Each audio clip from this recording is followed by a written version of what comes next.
going on, you two world? Steve, Vinny, and Jeff Morris has graced us with his presence tonight. Um, Finally getting him back on. Got a Yeah, we kind of look like the Brady Bunch. Like we're just missing N.B. Davis in the middle there, right? I don't think Ann B. Davis wants to be in the middle of all this. I'm embarrassed I even remember who N.B. Davis is. Oh, we do too. Yeah. So it's not like you're aging yourself, Jeff. We know who she is too, so it's okay. Yeah, that last little blurb as an Ann B. Davis as Alice. That's like Yeah. So tonight we got some topics we're going to go through. I've actually prepared the banners, so when topics come up, if I can remember how to do the banners off the phone, I will do it because I got them set up. So nice. Wow, Dave prepared? Oh, I forget. It's because we have Jeff. We have to look like we have some sorts of professionalism when we have Jeff on. Is that what it is, Dave? Is that what it is? It is. And I looked at the last banners were all the ones from when he was last on with the the Hockey Canada controversy, the Paul Henderson story. I'm like, oh, okay. So this is the last time we were professional. When he was on last, that makes sense. So, what do you want to get into first, Jeff? I'm just following your banners. That's well, as long as we talked about it.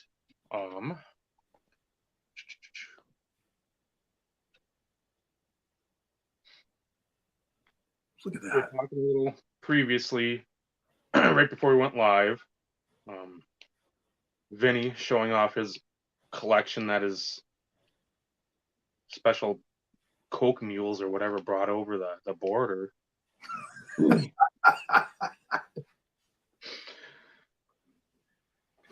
What was it? Monday? Monday, you said 5 a.m. The Tim Hortons Upper Deck NHL Legends product was released. 3 card packs, 2 regular, and 1 insert parallel. And if you're lucky enough, you get the the game used or the autos, which are insanely limited.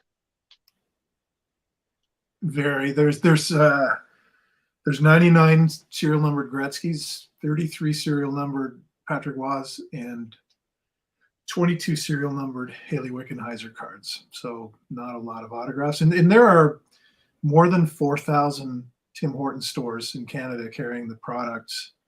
I don't know how many cases per store. But I mean, it's an insane run when you look at this product as opposed to another release. I mean, it's just, but I mean, it's a great entry level product. It's a great. I mean, it's just exciting, and then to have it released the day the playoffs start. I mean, that's perfect. And their base, I remember the ones from what it was last year, were so much better looking than just like a regular Upper Deck base. I mean, that nice shiny, the foil board, the embossing of it, it just looked, again, more visually appealing. And I think the same way now for this release, it looks, what is it, like a gold sort of shimmer or foil, and then like the embossing. It's like even if it's not a, show it again, Vinny. You can see the holographic. You can see the rainbow going through Lemieux's logo there. That's a holographic foil. The micro etching is the same on every card, and there's no foil stamp, so that kind of helps the production. Makes it a little easier for them to do. But a great card for a base card set. But the food sets have always been like that. Even when McDonald's had it. When I was at Pacific and we did the McDonald's set, they wanted the Prism brand. Prism is now Panini's brand, which has kind of taken on a life of its own and turned the S into a Z, or as you would say, a Z.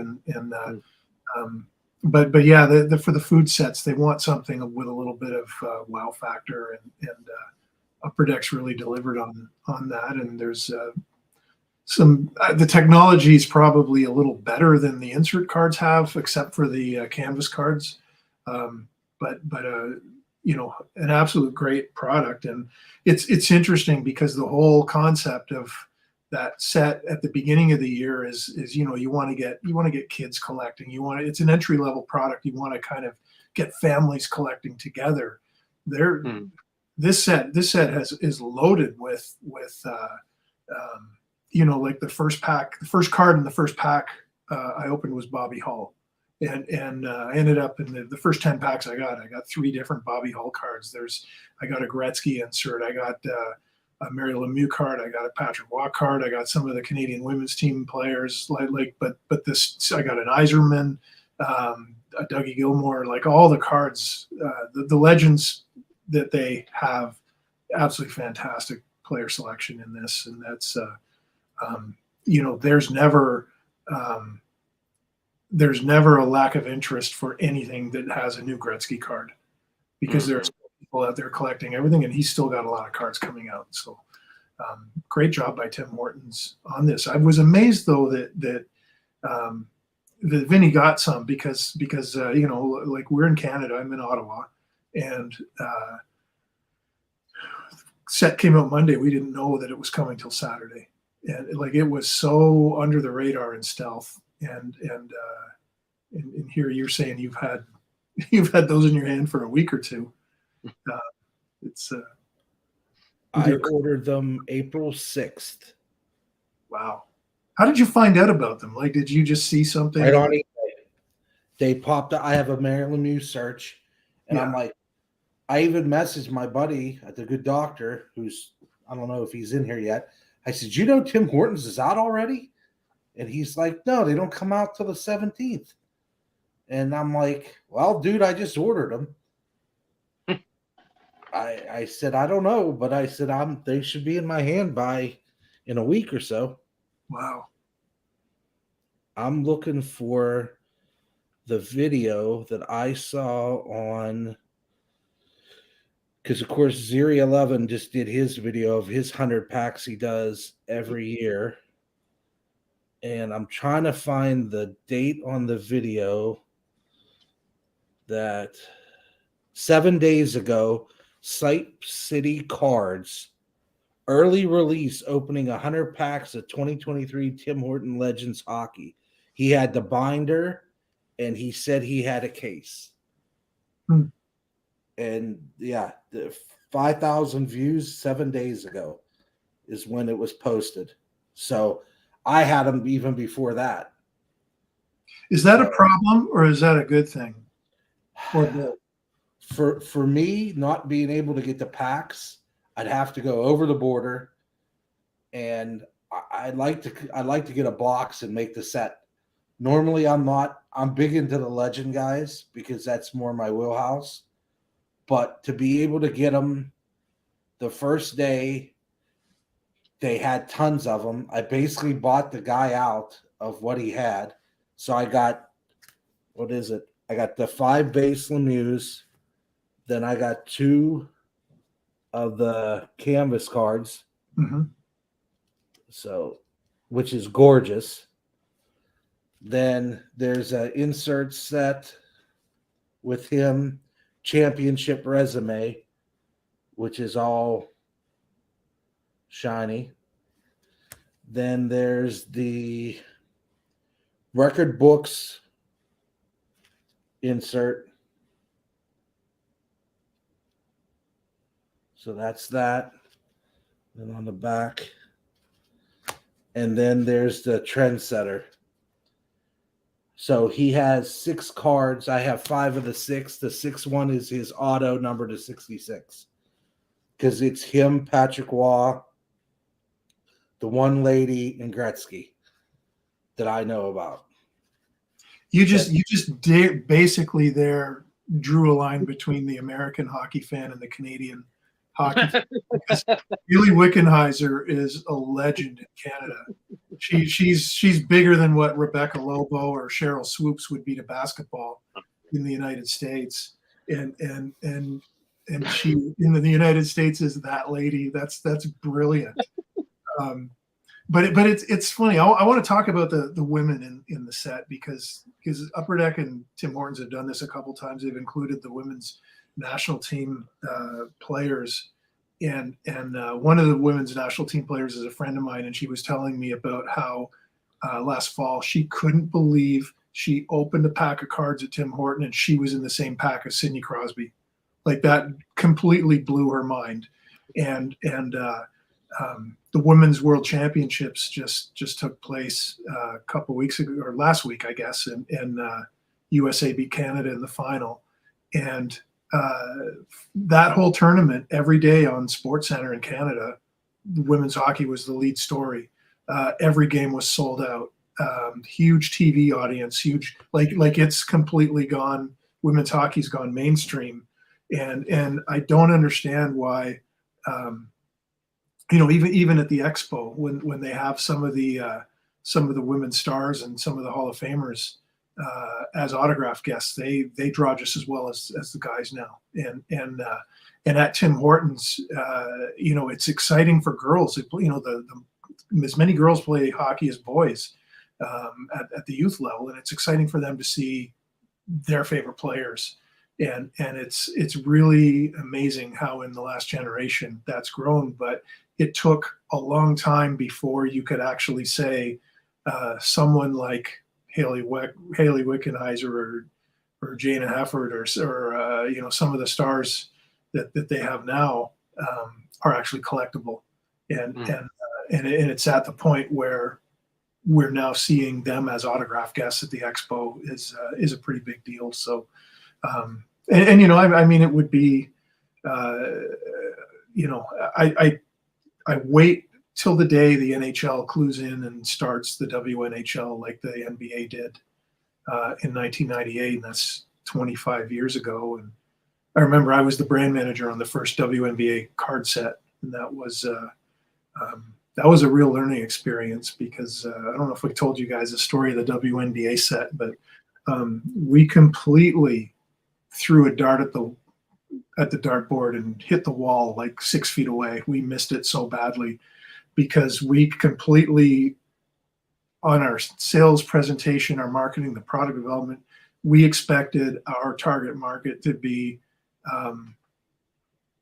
high school girls that play basketball. That was kind of who we were going after, and I don't think we sold that product in cans. It was Pinnacle inside.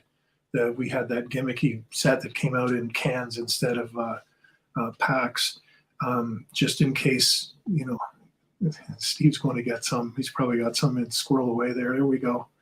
Is that a WNBA or is that one of the other? Oh, that's the Terrell Davis, right? And it's so funny when I refer to something as crap, you guys reach down and you have it always.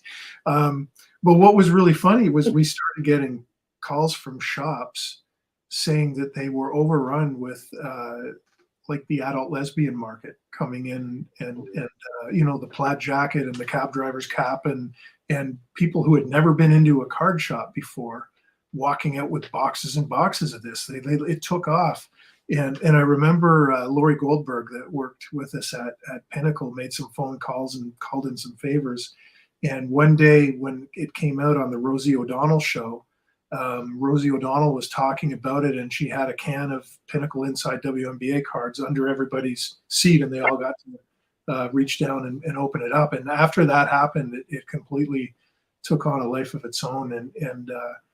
I remember Cynthia Cooper and Lisa Leslie. Lisa Leslie was a big deal because she could dunk, and Cheryl Swoops was a big star, but she was pregnant, so she missed part of the first season. And these women, as the WNBA grew, it grew its own stars, and then the all that gang from Yukon that kept winning all the national championships came on board, and Rebecca Lobo was a big deal,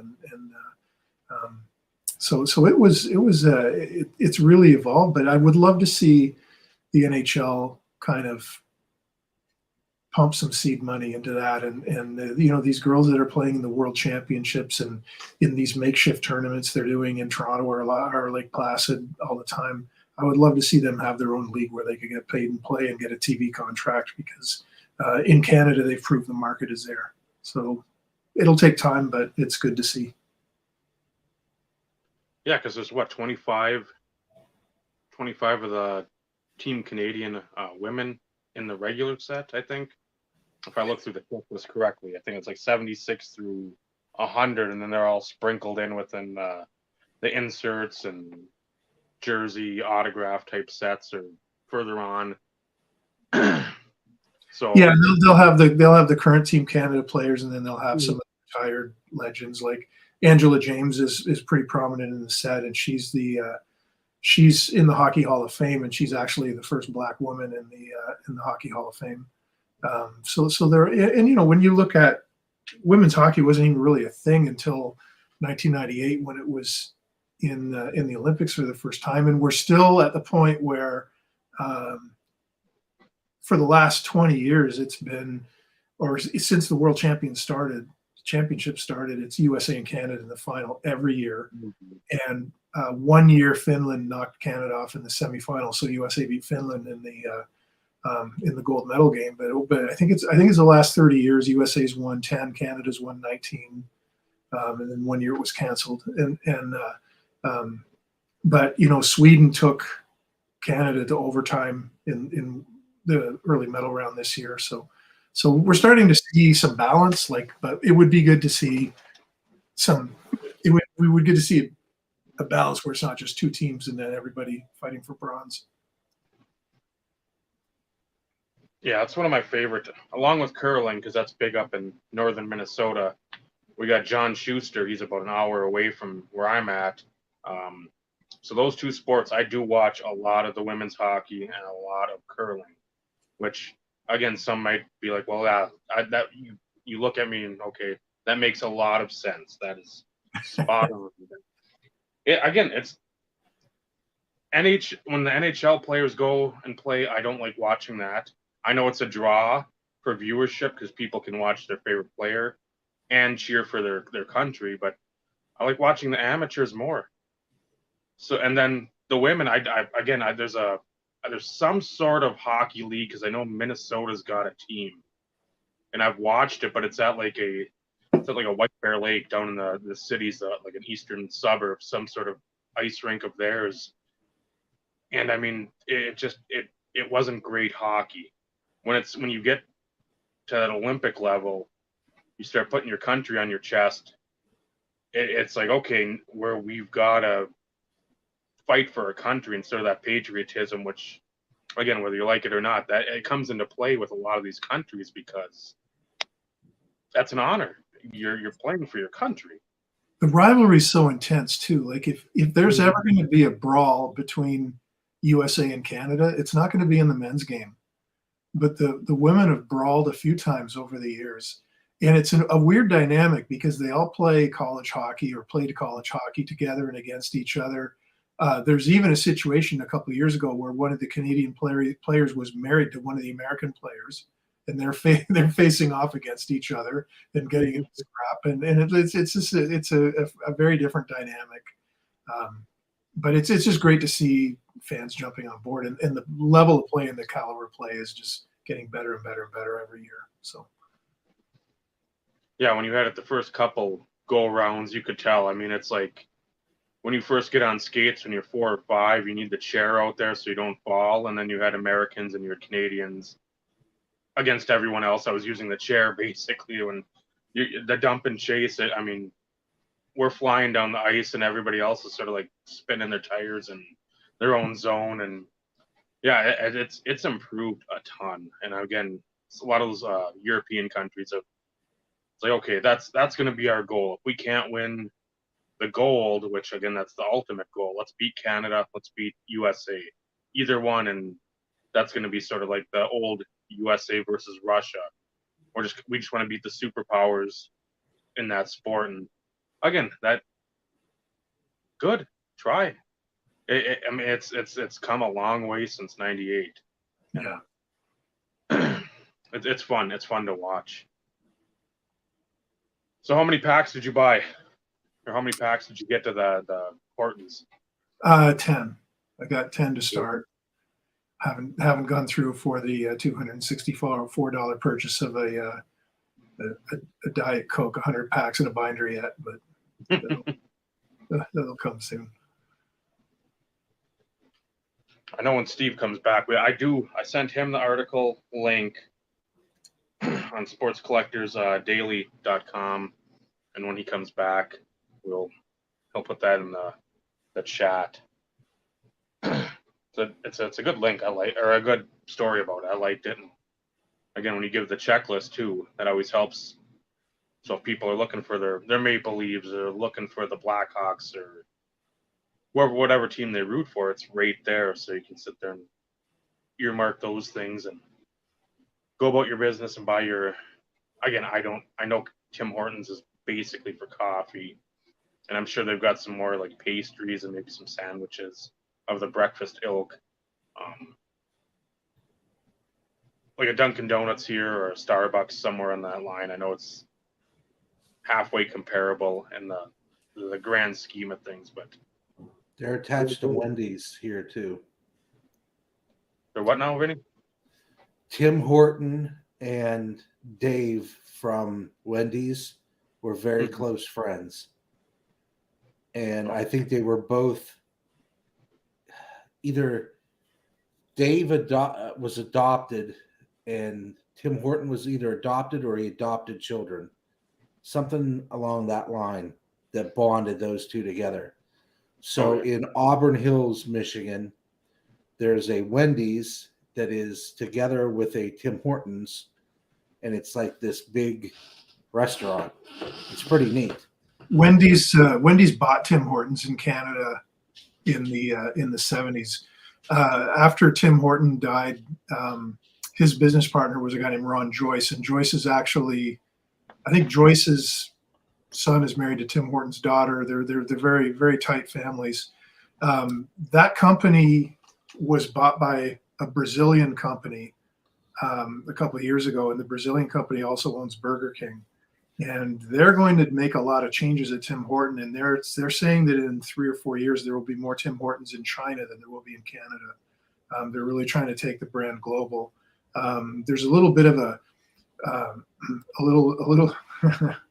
Just looking at this on the banner, there was a bit of a backlash among Tim Horton franchisees because they want Tim Hortons to remain sort of that grassroots, have a double while you're at the rink on a Saturday morning. Like that's what Tim Horton is. Tim Horton, I mean, you can't really compare it to a Dunkin' Donuts or anything because Tim Horton is a cultural icon, kind of like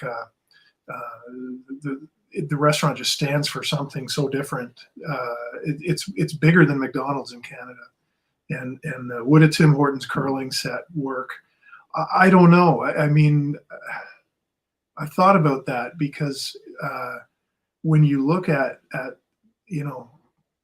Brad Gushu and Jennifer Jones and some of the star power that curling in Canada has among Canadians, I'm saying names that anybody in the U.S. would never have heard before, but the World Championships for curling just ended in Ottawa here last weekend, and a huge event, huge television event. It's you walk into a bar, any bar in Canada, and curling is on, and everybody's glued to it, cheering. Like it's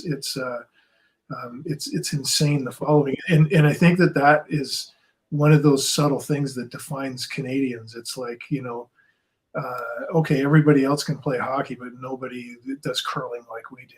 Like it's kind of a weird dynamic, and curling, curling season is wrapping up everywhere now. But the thing is, for a card set to work, it's not driven by the sport; it's driven by the stars. And that was one thing that Upper Deck really learned that lesson in 1993 when they came out with their first World Cup and Major League Soccer sets, because Tony Maiola and Alexi Lama, or Alexi the big defender guy with that looked like Napoleon Dynamite with the beard, from Lexi Lawless. Lexi Lawless. That was his name. People didn't know them, and they might have been the only 2 or 3 players in the Major League Soccer that people knew. Now it's a lot different. Major League Soccer is a huge brand now, but when Upper Deck got involved, it was like they had to educate.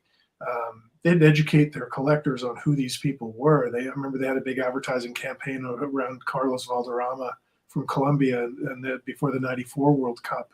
And it's like soccer itself doesn't sell cards, because if it did, it would be easily the number 1 collectible, because that's the number 1 participation sport in Canada and in the U.S.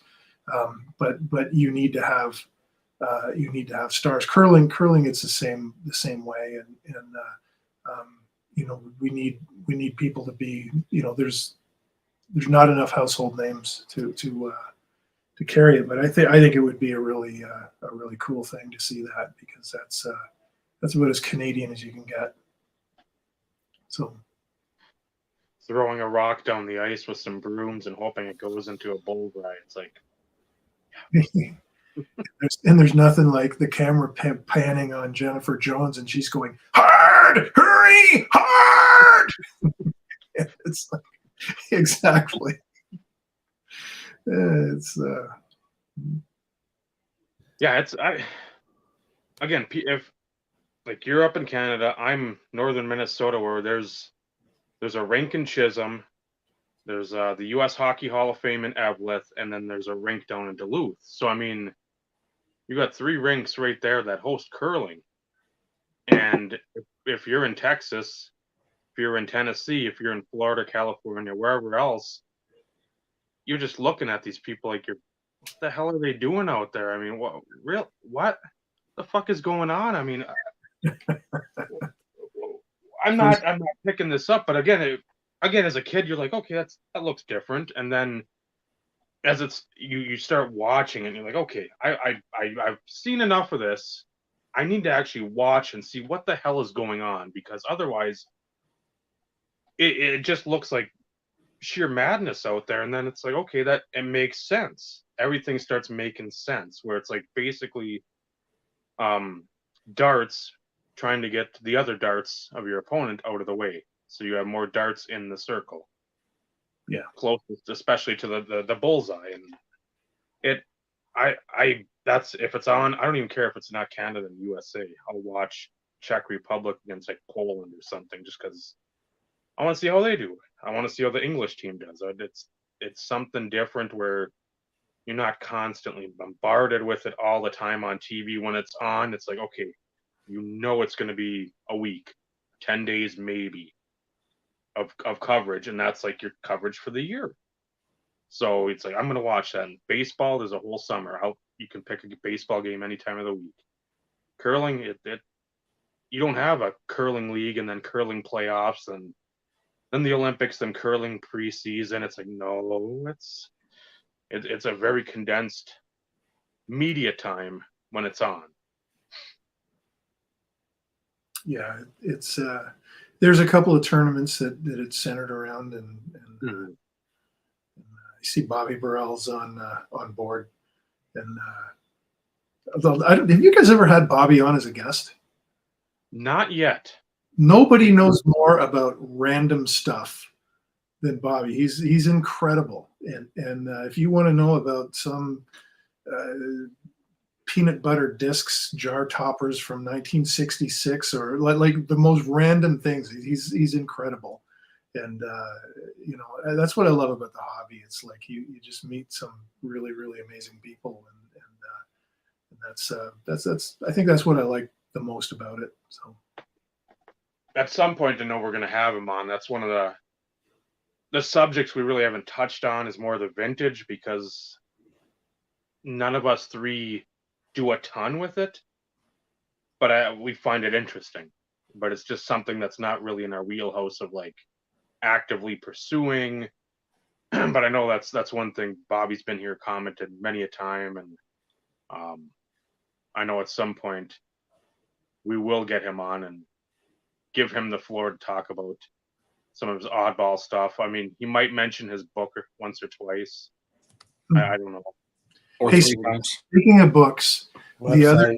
the other guest, Dave, I want to hook you up with is Mike Kramer, because Mike has been working on a book for about the last year, and it's in the publishing stage now. It's not a secret. He won't mind me talking about it because he's put it all over social media and everything that it's coming close. But I think the quintessential book about the sports card industry is Card Sharks by Pete Williams, because it's really the only one that is like that. But Mike's book is going to be about how he started out as a crab fisherman and became CEO of a football card company, or in a sports card, baseball and hockey card company, and it's basically his journey following the American dream through collecting. And I talked to him several times through the process of when he was writing it. Mike and I kind of bonded. I told you this last time I was on. Mike and I kind of bonded because we were going through cancer treatments at the same time, and you know, it's funny when you go through that and you see somebody else on Facebook going through the same thing, and then you have, you know, you reconnect because you have something to share and talk about. And I think that this book that Mike is putting together is going to be probably, I would say hands down, it'll be the best hobby book ever written, because it tells, it's not just here's a story about a certain set, or here's whatever. This is his life on how he started as a guy that bought closeout stuff. I remember I was like 12 or 13 and I was buying stuff from Mike mail order out of the back of Street and Smith's magazine. And then all of a sudden I'm working for the guy, and it was an incredible experience. And you know, my favorite job I ever had in the hobby was working at Pacific and working for him. And the most humble, treated everyone like family. But he was such a hardcore collector that he completely did everything. Everything we did wasn't about, you know, it wasn't like 1991 Upper Deck French. Hey, we're selling out of this stuff. Let's put it back on press. You know, Mike would fall on a sword ahead of doing that. Like it was, he had so much integrity as far as the collectability of his products and how he treated the customers and everything. And it was just an incredible place to work. And I really hope that his book becomes a staple for any collector to read, because it's an incredible story that he has. And you know, I'm going to try to connect you to get him on to talk about it, because it's riveting. And of course, the stuff that he was doing at Pacific, that's right in your wheelhouse for you three guys, because that's your stuff. And Mike did it right. And the thing I loved about Pacific too was that you know, we made, when we got into making, we were the last company to get into making game used jersey cards, but we had every jersey documented, filmed, photos of when the game used bats were used, photos of the jersey, certificates. We had everything. Everything was videotaped. Everything was documented, because we were just waiting for the day that the FBI came in and wanted to nail everybody for fraud. Because how does a collector know you didn't just go to a Foot Locker and buy a jersey? And Mike was ready for that. It never happened, but he was 100% ready for that. Those are the Lemieux, right? And looking back, I just wish, yeah, you see I remember that. I have one of those in a frame up in my wall. You can't see it, obviously. I just wish we would have made the holes for the jersey swatches bigger.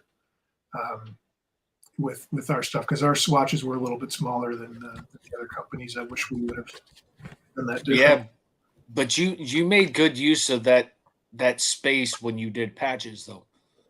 So you got to give yourself credit, because let's face it, for us football guys, all we've had is Panini for the longest time, and their prime stuff has been lacking regardless of the size of the patch window in a lot of instances. So you know, we love Pacific. We talk about it all the time. And, it's one of those in which it's all about making good use of the space that you are allotted to put a jersey piece in. Yeah. So from a patch perspective, and I have my fair share of jerseys and patches from Pacific Products for my guy, but patches in a small window, you guys still knew how to do it. So we had a fantastic team, fantastic production team, and yeah, it was. I've got a lot of our like not necessarily the things I would like to have, but as far as like what I was able to collect from Pacific and what I've collected since I left Pacific. Mhm. I love the multicolored swatches and some of the products we did. Like I just loved what we did. We see the Bruins just scored. I don't know. I thought the puck was kicked in. It was kind of a sketch goal there. I've got the game on right behind my computer screen, so I can. I've got two 75-inch screens in my basement, so I've got the Islanders Hurricanes on one and the Bruins Panthers on the other. And I wanted to put Shohei Ohtani against Aaron Judge on one, but I've got to get a third TV down here. It's crazy. So, do you guys want to talk about the playoffs a little bit? Yes. We got a banner for that there, Dave? Yes. There we go. So how do you want to do this? Do you want to just wind me up and let me go, or do you want to kind of feed me team by team, or how do you want to do this? Go series by series. Series by series? Okay. Like we always do, Jeff. We'll put it up for you, and you go. Yeah. Okay. So I'm looking at the playoffs completely through a hobby lens. And like I spent some years, 15 years ago, as an NHL analyst, different media outlets. I was writing a column for ESPN.com. I was their fantasy hockey guy for a few years. But I haven't been an NHL insider for a long time. However, I did see every team in the NHL play live this year because I was at probably went to 45 or 50 games this year. So I'm going to just go series by series, and I want to give a player from each team to watch in the hobby, in the hobby perspective. And so I'm going to start with the Toronto Tampa Bay series. Hey, Jeff, if I can pause you for just 1 second. Sure. Everybody take notes. Yeah. I'm just telling you. Jeff knows his shit, and I'm not blowing smoke up his butt. I am not kissing his ass. Jeff knows his shit. Folks, take notes. Anybody who kissed my ass because of the cancer meds I'm on would have radioactive lips. As soon as that happened. Okay, so Toronto, I'm kind of in a bit of a toss here because does anybody have anything to gain in the hobby as far as their status, as far as the Leafs go? Maybe Samsonov, but I don't think so. I think that when you're looking at the Leafs, you've got Matthews and Mitch Marner, and are they the best duo in the NHL? No, because they're not McDavid and Draisaitl, but they're definitely the best duo in Toronto since probably the most popular duo in Toronto. Maybe not the best, but the most popular since Gilmore and Clark. And that's going back about, probably 30 years, because that was the 93 team. And the thing is that because Toronto hasn't won a playoff series since 2004, I think that if they don't win, those two guys are going to slip. So does anybody have upside in Toronto in the playoffs? No, because the expectations are so high, and Marner and Matthews are very, I don't want to say they're overpriced in the market. They're the victims of an incredibly strong Toronto market. If you're not a hockey insider and you're a hockey fanatic and you're watching this show, Toronto equals New York Yankees. They have the biggest fan base in the world. People love them. People hate them. There's no in between. And Matthews and Marner are their stars. and they're already maxed out as far as their hobby value goes. If they win, they were expected to. I don't see them going up in value, but if they tank in the first round, which I mean, the first period last night, they looked like they had polio as kids. Like they just looked brutal the first 10 minutes of the game. They weren't skating. And is this show woke? Am I allowed to say that, or am I? Please. Okay, all right. They just didn't look good. And the Tampa Bay team is not the same team that they were. They've got a lot of injury problems. They've rebuilt a little bit, but they're still Tampa Bay. And Toronto has to. That's going to be a long series. That's not going to be Tampa in 4 straight. But if the Leafs lose that round, there's going to be as we used to say, there's going to be down arrows all over the place as far as their stars go. If they win, there's not going to be up arrows. So Matthews, Marner can only go down. Now, if you go to the Tampa Bay side, Andrei Vasilevsky, he's hands down the best and most dominant goalie in the NHL. I don't care what anyone says. And he's one Stanley Cup away from being in the same sentence as, maybe he already is, but Brodeur, Roy, Vasilevsky. Hasek didn't have the resume with the Cups, but Vasilevsky is already at that level. And it's not, you can't just throw goalies into that level because they won Cups, because Chris Osgood certainly doesn't belong in that group when he was winning Stanley Cups with Detroit. They won regardless of who was in net. Chris Osgood didn't single-handedly win for them. But if Vasilevsky wins this year with a weakened team, with the injury problems they have, with the changes that they've made to their roster, he will cement himself as the goalie of the 21st century. And if you're looking for, now I'm gonna, when I reference hockey rookie cards, I'm gonna reference usually Upper Deck Young Guns. And I'm not going to say look for this one because it's serial numbered out of 10 and there's a patch. I'm just going to give you the Young Guns card because you can figure out what variation, what autograph, what number you want. I'm just going to tell you what the cards are. And I'm going to use Young Guns because it's apples to apples to apples. And I'm not going to tell you to go, well, the SP game used, blah, blah, blah. Of course, every brand is serial numbered to something different. So I'm just going to tell you the players to watch. So Vasilevsky was in the 14-15 Series 2 in Upper Deck. His Young Guns card is 478. There's also a card I really want to get that I don't have. In 13-14, Topps did a KHL set, and Vasilevsky's in that. It's the year before he came over. And that's a really that's one of those Bobby Burrell-ish out there oddball kind of products. I don't know, Bobby, if you do European stuff, but I'm fascinated that Topps did a KHL set that year, and Vasilevsky's in that. And I think that if you could find one of those and get it PSA graded high, that would be a really, really cool thing to have in a collection. So Vasilevsky's the guy that I want. And you're going to notice that this list is kind of goalie heavy because goalies are so widely collected. I mean, okay, take away McDavid and Draisaitl and Cale Makar and some of the other stars that are popular now. Goalies always carry a premium. Goalies are always collectible. There's both a regional and a national. Appeal for them. So Vasilevsky's the guy. So we'll jump to Boston, Florida now, and you guys jump in and comment on any of these guys you want on any of the teams. If Tampa Bay's loaded with Steven Stamkos. I mean, they've got a lot of guys that have won Cups already. Stamkos doesn't have any more upside. But I think Vasilevsky does. He can be, I could easily see in 10 years it's Sawchuk, Waugh, Brodeur, Hasek, Vasilevsky is the five of all time.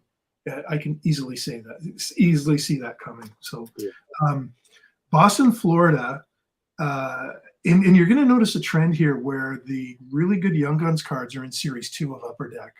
So everybody gets all pink and squishy when Series 1 comes out every fall, but Series 2 is where it's at because every year there's some guys that they're the guys that are making their debut in September. Upper Deck is able to the guys that hit the ice in October. Upper Deck's able to translate that into sets where the Series 1 guys are the guys that got a kind of a taste of the league early. Linus Ullmark from Boston. I think this guy is going to be the Conn Smythe winner. I don't see anybody beating Boston. They're just that good. And Ullmark is, I mean, look at his numbers this year. 938 save percentage and a 189 goals against average. Who on earth? I mean, Hasek put numbers up like that once or twice in the 90s. Brett Hull was in the crease, so they didn't win their cup. Apologies to any Dallas fans out there, but Linus Ullmark has just been lights out by far, incredible this year. He's got a rookie card in 15-16 Upper Deck Series 2. It's card number 472. And Linus Ullmark is not well known, because of the regionalization of hockey on television. People really micro follow, micro watch. I don't know what the word would be, but they're very locked in on their own team and don't follow the league as a whole as much as maybe they did a generation ago. And there's a lot of fans and collectors that don't even know who Linus Ullmark is. I mean, he came up with Buffalo. He's in Buffalo with his rookie card. But this guy is like, he had a historical year this year for the Bruins. And if he makes a run in the playoffs, look for his card to explode. And again, it's 15-16 Series 2 Upper Deck. The Young Guns card is 472. For Florida, I've actually got that game on here in front of me. Alex Lyon, this guy doesn't even have a rookie card yet. And if Florida upsets Boston, this guy is going to be huge because he's been so good. I mean, you got to remember in the Eastern Conference, there was Florida, Buffalo, Pittsburgh, Ottawa, and Washington were in it just until the last 2 weeks. It was a dogfight to get that last spot, and you had to be at your best. So Florida's coming in, even though they're the number 8 seed, they're coming in with so much momentum. Alex Lyon, he's 30. He put the team on his back down the stretch. He was like 6-1-1. He had a 187 goals against and a 943 save percentage. Those were all playoff games. And here's this guy. He's 30 years old. His only cards are in the 2017-18 Upper Deck AHL set.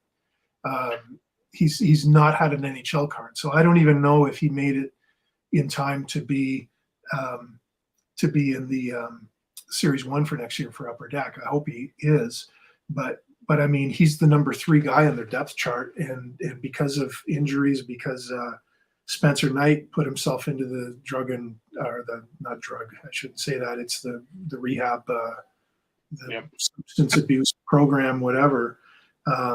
That opened the door for Alex Lyon. And a year ago, if we were having the same discussion, we would be talking about Spencer Knight being the hottest goalie to collect. And he basically, derailed his career a little bit, derailed his collectability. I hope the guy gets back. He's an incredible talent, but the door's open for Alex Lyon. And as far as I'm concerned, Alex Lyon just Wally pipped him, or we got to come up with a new verb for Wally pip. We could use the San Francisco quarterbacks, and he Brock Purdy'd him. So anyway, so yeah, it's interesting to see. Now he does have a 22-23 Tops Now sticker out. That's the only thing that's out there of Alex Lyon. So if Florida can even take Boston to 6, let alone beat them, Alex Lyon is going to really cement his future. And again, a late bloomer. New York, New Jersey, the Rangers in New Jersey. Here's the card that has the biggest impact as far as I'm concerned with the Rangers, and it's Alexis Lafreniere. And he's Upper Deck has been making cards of him since he was 16 years old through the Team Canada program, through the Upper Deck CHL stuff.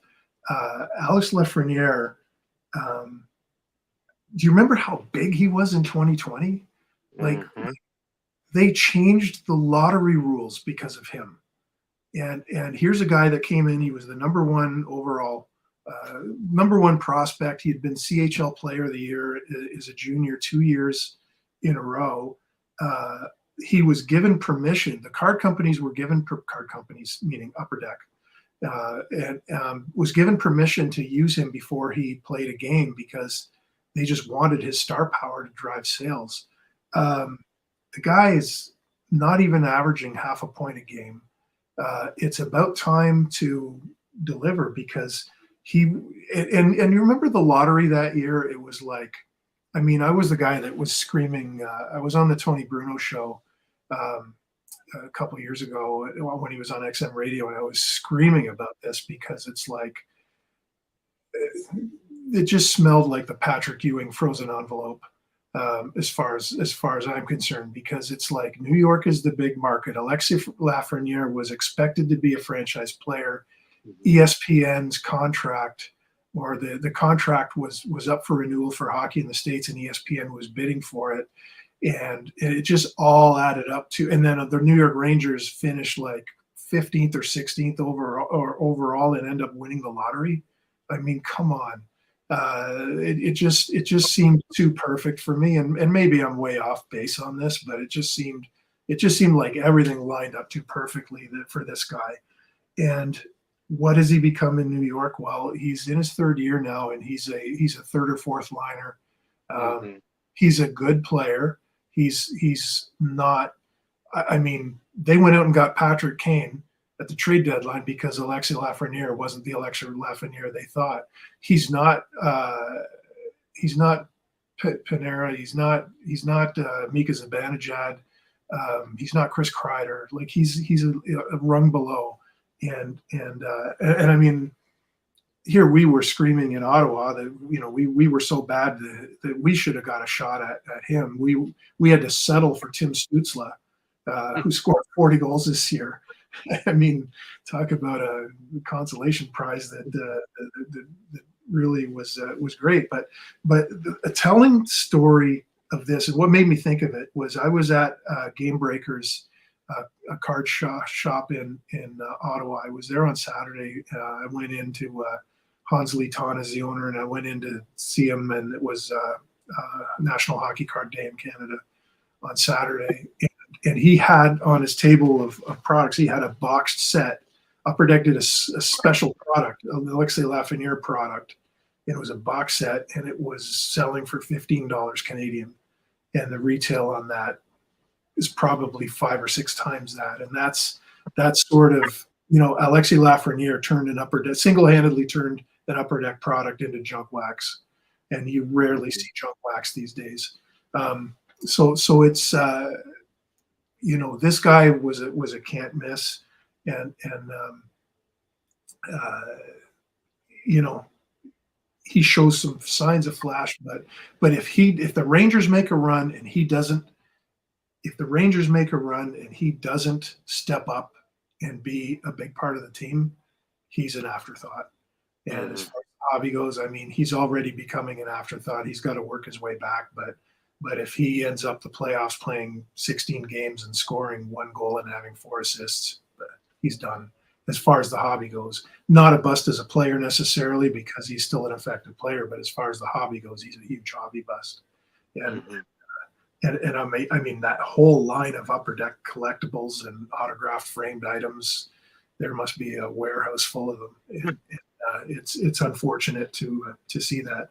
The guy on New Jersey in that series. Oh, by the way, if you're looking for Lafreniere cards, 2021 Upper Deck Series 1, card number 201. When that card came out, I remember the day that set was released. That card sold for $300 raw, $900 graded 9 or higher, and I mean, what, you know, I'm lucky I pulled mine out of a pack. I didn't have to pay ridiculous amount of money for it, because that card now, I mean, I don't even know what that card would sell for on eBay or in an auction, but certainly not $900 if it was graded.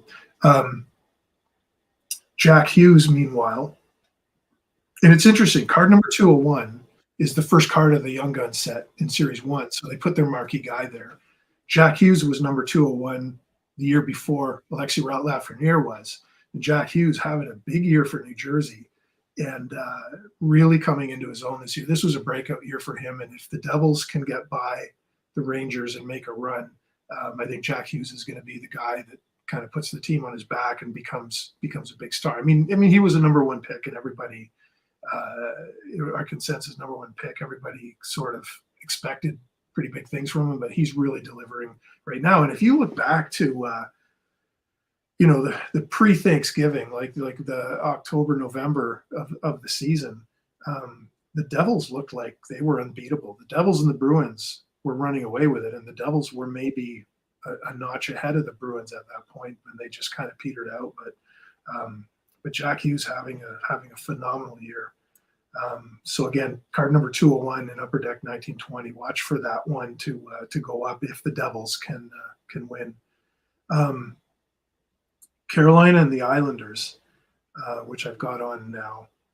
Here's what's amazing about this series. Both Carolina and the Islanders have a guy named Sebastian Aho. Mm-hmm. Like I could see, there's two goalies in the NHL named Matt Murray. I could see two Dave Smiths or Mike Browns or whatever, but two Sebastian Ahos. Luckily, that's brilliant. Luckily, Sebastian Aho from the Islanders is down in the minors right now. But I don't want to talk about Sebastian Aho because he's kind of already their marquee guy. But Martin HS is the guy that I just think is really going to elevate his game. If Carolina goes or elevates his status in the hobby, if Carolina goes deep, and they're an underrated team, they have a chance to go all the way. If Natchez, he's an incredible playmaker. He's a great setup man. He's kind of like a modern day Adam Oates. So Adam Oates, of course, was Brett Hull's setup man. So watch for him to really become a star in this year's playoffs. He's in another Series 2 guy from Upper Deck Series 2 in 2017-18. He's card number 464. And for the Islanders, Ilya Sorokin, the goalie. I mean, that guy put his team on his back probably more than any goalie down the playoff stretch and was unbeatable. He's also a Series 2 guy. He's in the 2021 Upper Deck Series 2 set number 461. And he's a guy that, you're always looking for the breakout goalie. I don't know if the Islanders have the ability to knock off Carolina, but if they do, it will be 100% Sorokin's doing. So there's a guy to watch. I'll come up for air a little bit before we get into the Western Conference. And do you guys have any comments on the East, or do you think I missed anybody? Or Lafreniere's PSA 9 rookie card, Young Guns, $50. Wow. So I've watched that card. I really was watching that card for the last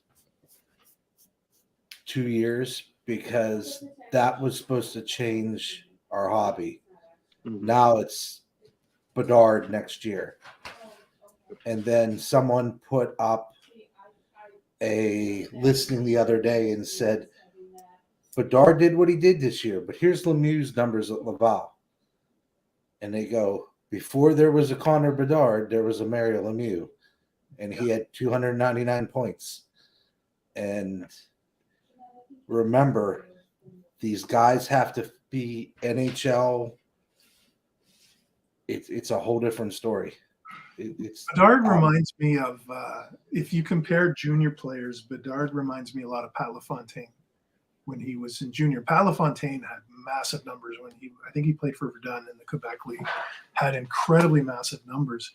And the thing is with Bedard is that he creates space and time for himself. Uncanny what he can do. And he's almost like watching a hockey version of Steph Curry, where Steph Curry can just all of a sudden have no one within 6 feet of him and get a shot off. And Bedard is the same way. And it's funny, you guys wouldn't see this, but on Sportsnet or SportsCenter in Canada, we get all the NHL highlights, and then we get, oh, here's what Connor Bedard did last night, and all of Connor Bedard's, Connor Bedard scored 5 goals and had 3 assists last night, and here they are, like they lock in on one junior player.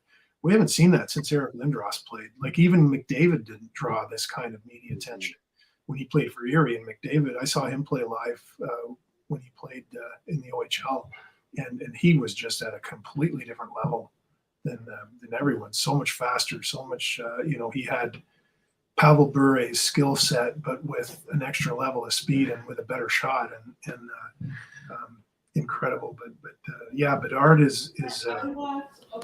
Bedard is an interesting comparative because looking back and seeing what Alexis Lafreniere was, Lafreniere didn't put up huge numbers as a junior. He put up good numbers and he was the top player in the country, but he wasn't.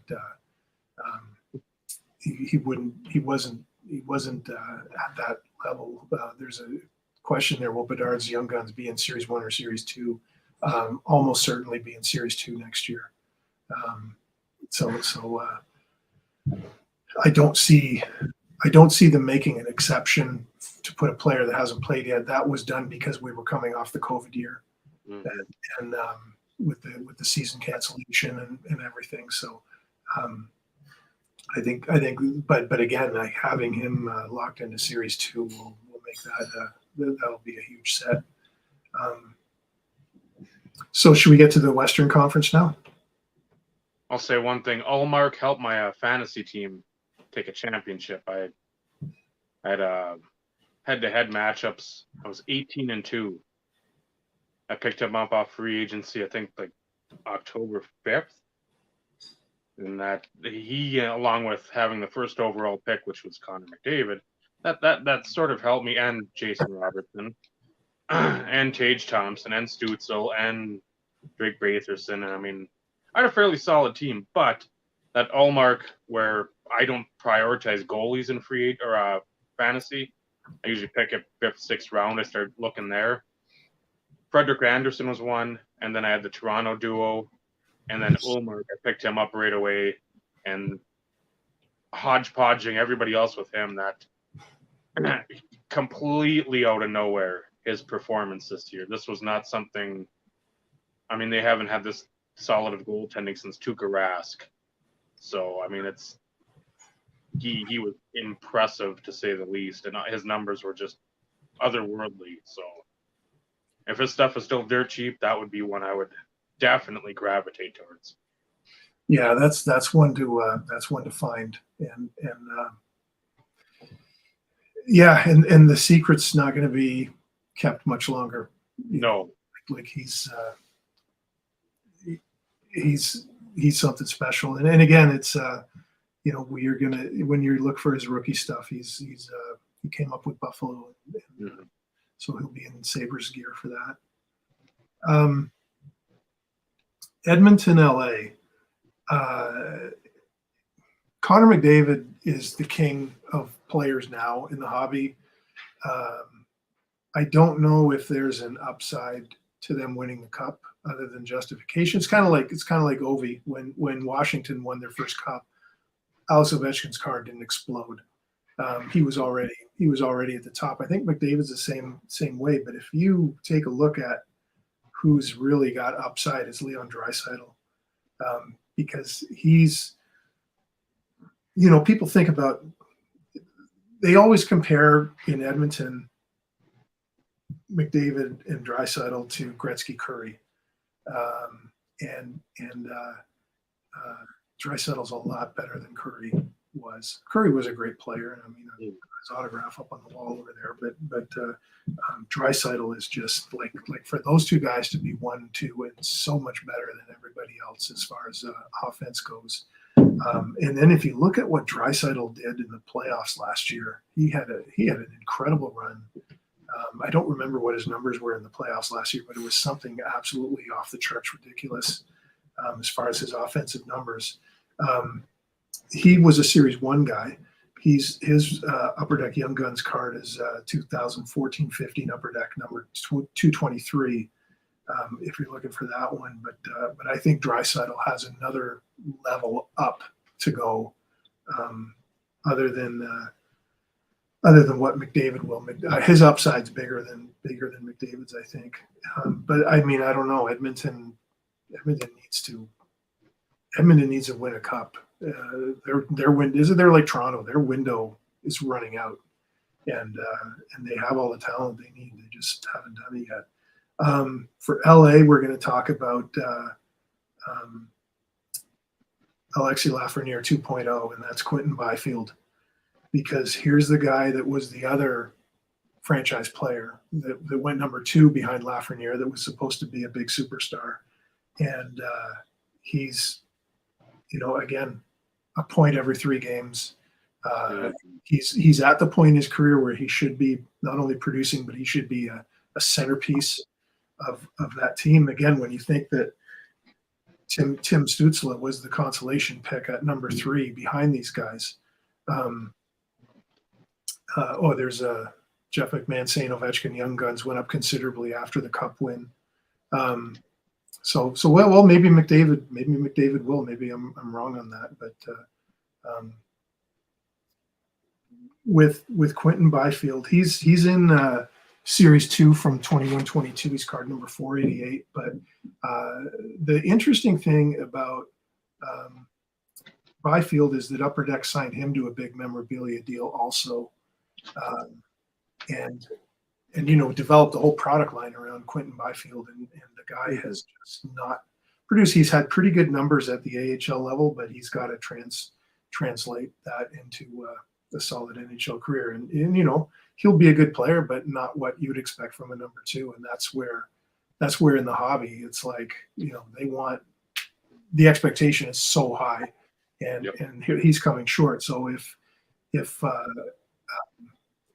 it's, the spotlight is on him right now because everybody's watching that Edmonton LA series, and especially after LA made that big comeback to win the first game, and Quentin Byfield's got to be a part of that, or he's just going to be left behind. Vegas and Winnipeg, Jack Eichel in Vegas. Hard to believe. Here's a guy that's been around for like 10 years. This is last night was his first ever NHL playoff game, which blows my mind because Jack Eichel has been around for so long, and he's been a great player. I know he had a bit of a falling out in Buffalo, but he's a Series 2 guy. He's in 2015-16 Upper Deck. His Young Guns card is 451, so he was the first card in the second series that year. But he also has a lot of from 2015. He has a lot of Leaf cards, Leaf, and I don't know if they were in the game yet then or not. I can't remember when exactly that took place. That when Brian Gray bought the company from Brian Price, but Leaf had a lot of product with Eichel, a lot of cards in 2015. The guy I really like to watch for Winnipeg is Kyle Connor. He's in the 16-7 Upper Deck 212, card number 212, and Kyle Connor is a gifted goal scorer, and not really well known outside of Winnipeg and outside that conference. People think of Connor Hellebuck and they think of some of the other big stars on that team, and Kyle Connor kind of goes under the radar. But I think that if Winnipeg gets by Vegas, which they're very capable of, if they make a bit of a run, if they get into say they play Edmonton second round and they go into a deep series, I think Kyle Connor is going to emerge as a really big name guy, and his hobby upside is pretty big.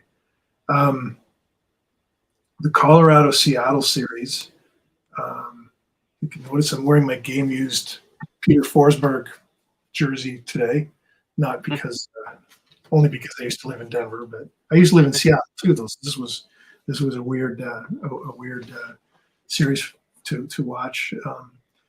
The guy on Colorado that, everything's been all about Cale Makar the last couple of years, and I'm lucky enough when I watch games. I'm always in the Ottawa Senators alumni suite, so I'm always watching the game with ex-players. And I watched Colorado play last year with Rick Smith, who played with Bobby Orr in the Boston Bruins teams in the 70s. And Rick and I have become very good friends. And the insight that guy has is unbelievable. And he was pointing all these things out, like, okay, watch his first step when he pivots here, and technical stuff that I would never even think of. And to see what Connor McDavid, or when Connor McDavid played Makar in the playoffs last year, and McDavid went down the wing and Makar pivoted, caught him, and cut him off going to the net. Showed speed and skill, defensive abilities, and then the fact that he's so gifted offensively.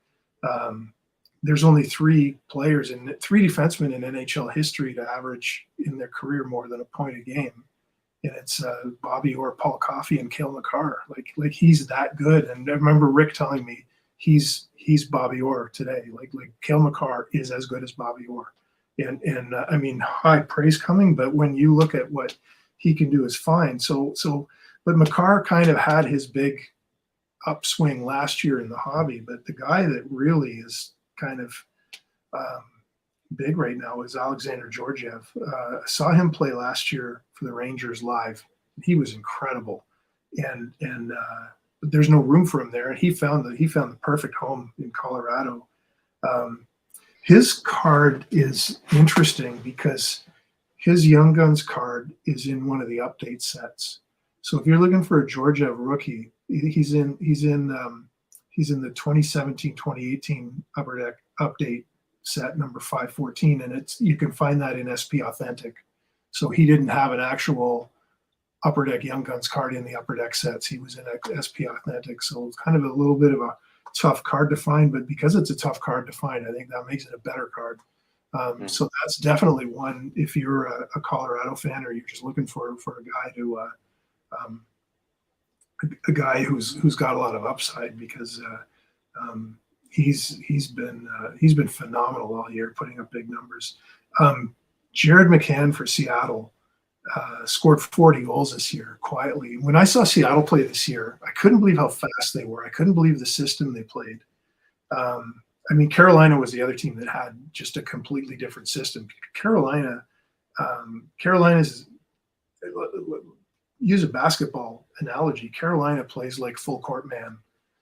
Carolina matches up defensively one-on-one. They play man defense full 200 feet. Nobody else in the league is doing that. And instead of, setting up everything is zone oriented in hockey, except for what Carolina's doing.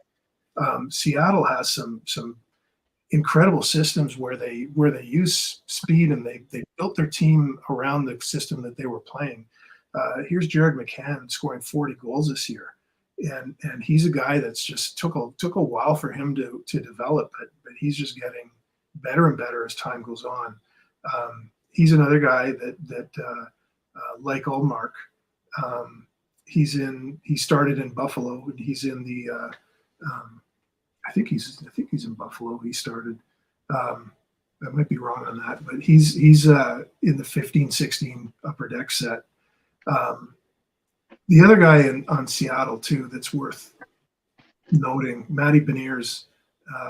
This is a time for him. If Seattle can get by Colorado and make a run, Matty Beniers is going to become like a household name in hockey. He already is going to, because I don't see anybody beating him for the Calder.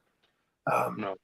But Matty Beniers is in the Series 1 this year. This year's 2023 Upper Deck set. I don't have that card yet. It's card number 213.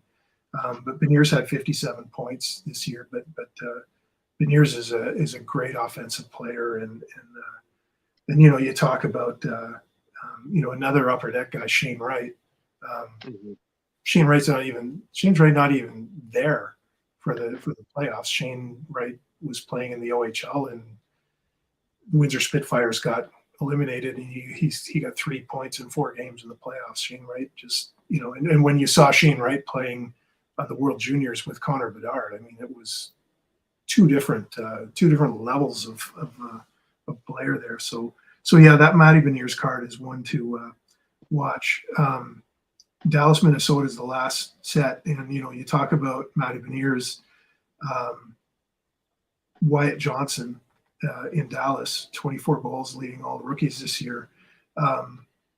He's a guy that and he's in the new series too that just came out for Upper Deck. So Wyatt Johnson is in the 2023 Upper Deck set. He's number 459 in Series 2. Here's the thing about Wyatt Johnson, and he's going to be the runner-up for the Calder or one of the runner-ups. I think the other guy nominated is going to be probably Jake Sanderson from Ottawa, the defenseman, because he had an incredible year, especially after Thomas Chabot was hurt. But the thing with Wyatt Johnson, if you're looking for his cards, you got to be really careful because Wyatt Johnson, the rookie this year, has a T in his name. It's Wyatt Johnston.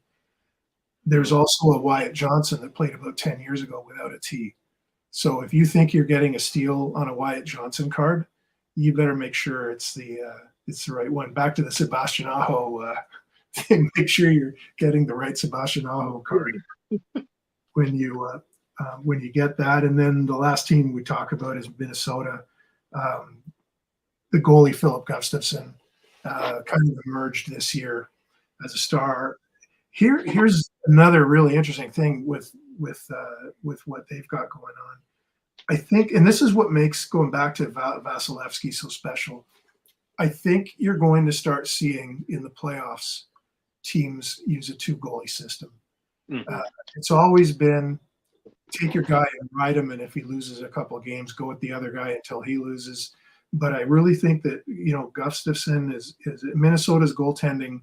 And you probably see Minnesota a lot more than I do. Minnesota's goaltending situation is probably perfectly built to use a tandem. Gustafson, and talk about the big mistake Ottawa made. Gustafson was coming along in Ottawa. They trade him to Minnesota for Cam Talbot, and I don't know what the hell they were thinking because Cam Talbot, he was injured 3 times. Gustafson is in Upper Deck Series 1, 21-22. He's card number 225. But this guy's going to be a goalie of the future, and the future might be the next 2 weeks. But I think you're going to, and that's why I think Vasilevsky will be the last dynasty goalie to be the guy that plays all the minutes because I think you're going to see teams really rely on a 2 goalie system where in a 7-game series they might be split 5-2 or even 4-3 as far as who's in goal. So there's my long-winded diatribe on players to watch. I hope we didn't bore the crap out of everybody. Never. Several comments along the way of great information. No, so, sorry, Dave. I know we have Jeff for about an hour and a half. We've got him we're at an hour and 17 minutes. If this guy would stay healthy for Toronto, Nick Roberts, if he'd stay healthy, had to show you a CFL card to make you feel at home. I can't. It's a little bit a Darius Bowman.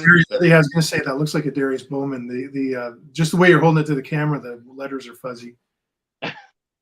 And then for the Kings, since these are 2 UMD guys, Iafallo, who scored the game winner in Game 1, and then a guy I've been picking up a bunch of. They just signed him at the end of February. I think like an 8-year deal. Okay. Mikey Anderson. Nice 3-color patch or a 3-color swatch there too. Because that's the first guy in like quite a while that I've actually went after, just because again the UMD connection, and then they signed him long term, so you're like, okay, he's going to be here for a little while anyway.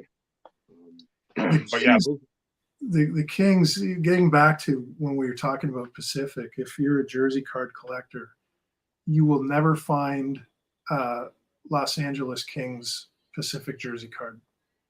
We were unable to source any Kings jerseys in the years that I was there. We just couldn't get them.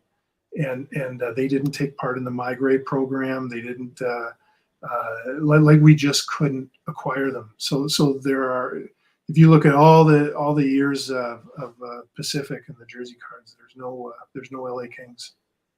We have a lot of Jamie Langenbrunner jersey cards. We had so many swatches of him, we had to put him in every product we made. But there were just some players we were able to get a lot of jerseys of, but the Kings was, and I don't know if anybody ever noticed that. I never heard anybody comment on it at any shows or anything, and I don't even know if people sort of made that connection or realization. So. But yeah, just when you showed me that swatch, it made me think of that. Like, oh man, I wish we could have made something like that. So we're at an hour and 20 minutes. I know you had mentioned to Dave an hour and a half. So I wanted to make sure we went to a time check and wanted to close off with that specific topic, because I have a feeling that Jeff has quite a bit to say as it pertains to the Expo coming up. The you know what, this show's going to be.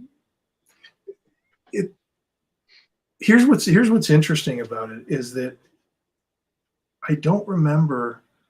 Maybe it happened in the Spring Expo in 18 or 19, but I can't remember what the dates of the show were. I think they were a little bit later. But when the Leafs are playing in the playoffs during the Spring Expo, it changes everything. And there's more buzz on the floor. There's more excitement. There's more people excited to get autographs. There's just it's almost like when the Leafs are eliminated, it almost deflates the whole city and the whole hobby temporarily until everybody kind of catches their wind.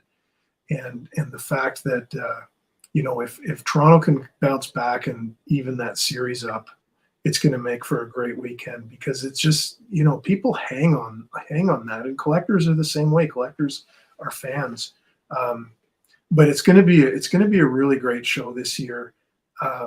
It's growing each year as far as the different, it used to be Friday night, Saturday, Sunday, and they've grown the show and stretched it out to earlier in the week and special preview nights and everything. The autograph guest lineup is, I don't have it in front of me, but the autograph guest lineup is pretty strong. And the fact that Upper Deck Series 2 just came out 2 weeks ago is really giving people, it's gonna, that new product is gonna drive collectors. I mean, the vintage stuff is always popular there. And you're seeing a lot of, the show now is the big lineups are for grading, and I think that Beckett and PSA and the other grading companies that are there are going to be extremely busy, and I know that COMC is going to have a pretty big presence there too. And they're the different services in the industry now that are emerging, like vaulting cards and the grading services and all that. That's as big as the product releases themselves. So I think it's going to be a really big show, a great show.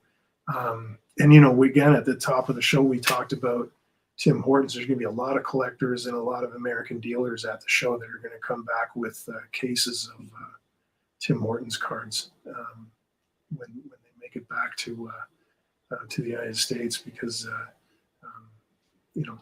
to have them available. The problem with talking to some of the dealers about Tim Hortons, and especially some of the dealers that are going to be at that show that I've talked to, dealers can't get a wholesale price on that. The dealers have to go pay full retail if they want those cards, and then they have to mark them up to sell them. Sometimes they keep them in their shop just to have the singles to sell for people trying to fill their sets.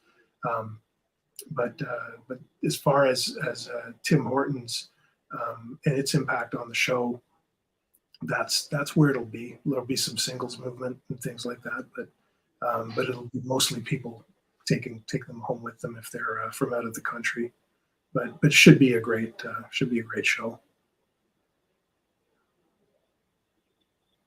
Anything you're specifically looking to do there? I'm just hoping to get there. again, I'm not sure that I'm not sure I'll be able to health wise I'll be able to travel this weekend, but I'm going to try to make it up for. I'm going to try to make it up for Sunday. So we'll see. But the show is. If anybody listening to the show or watching the show is a really hardcore hockey collector and has never been to this show, it's worth. Give yourself more than a day to see everything, to experience everything. Give yourself a couple of days, stay overnight, and like even if you're in a market where you can drive to it, and drivable to me means 12 hours or less. Like if you're in a drivable situation, give yourself at least 2 days at that show, because there's so much to see, so much to do. It's just a fantastic event. And I went to my first Expo, I think it was 1990. I think it started in '89. Bobby, if Bobby's still on, he would know. But it's I think it started in '89. My first one was '90, and just to see it grow and evolve, and then kind of die down a bit, and then eventually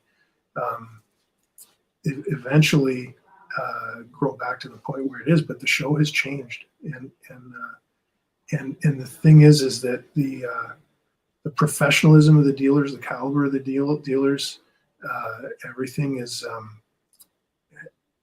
just improving every year. Like, it's a very professional show compared to what it was. And they have, one of my favorite things is at the Autograph Pavilion, they do a panel discussion, and they often have like last fall or last spring at the show, they had a bunch of 1972 Team Canada players there, and Bobby Hull was there signing, and that was the last chat I ever had with Bobby Hull, and the Mahovlich brothers, and they had them up on stage being interviewed and talking to the collectors. It was just fantastic to hear those guys talking about 1972, and for Pete Mahovlich to basically be so outspoken as to say, we don't consider that Team Canada because Bobby Hull wasn't playing. We consider it NHL All-Stars because Bobby Hull was excluded from that tournament because he signed with the WHA. Jerry Cheevers and Derek Sanderson were also excluded from that team. So to hear these guys talking about it, and then to tell some stories, and absolutely amazing. So it was really good to it's such a feel-good show, and the stuff that you can find there is so you'll find the stuff you're looking for, but the random stuff that you'll find is just priceless, and that's what I love. I love having I like in my collection. I like having things that are just really random that nobody else has, and it's on top of the regular stuff that I've got. So so it should be a really good show, and having the Leafs in the playoffs and having Series 2 just coming out is really gonna make a difference. It's gonna drive product on the floor for sure. Yeah, I know a lot of the guys in here, and I think on Carlos, I feel that they're very excited for it. Yannick had 8-hour drive today. Dr. Exclusive Joe, I think he's going to be there. I know some other folks are. I know Vinny and I at some point, I don't know when, but that's one of our goals, is to go up there and just pretty much ignore everyone on the floor as we look through boxes, the $1, the $5, the $20. I'd say, hey, at some point we'll have business cards, just hand them out. Contact us after the show. We'll meet up, have drinks, lunch, something, supper, whatever the case may be. Just when we're up there, please let us just look, because this is like heaven for us, looking through hockey. And again, we go to card shows, you might find a 2-row box throughout the whole show layout of hockey cards total. I mean, you'll see the same stuff. That's like the big stuff. It's like, that's nice, but I want to see a little sprinkling of some of that. Give me a premiere date to 46 out of like 99 2000 Pacific or something, or give me that patch out of Private Stock 02 Pacific numbered to like 31. I want to find something that I just don't see every day. Yeah. Like David Gun, beautiful card. I want to find something different though in our wheelhouse. So I know at some point we're gonna collaborate and go up there and cause some havoc and drama and chicanery and shenanigans and I'll have to meet you guys there, and we'll go to Tim Hortons, and then we'll find I'll find some places where you can get some really good Canadian delicacy, like a poutine truck, and maybe go out, maybe go to some place where they have Nanaimo bars and some good Canadian butter tarts, some stuff like that you guys just don't get, and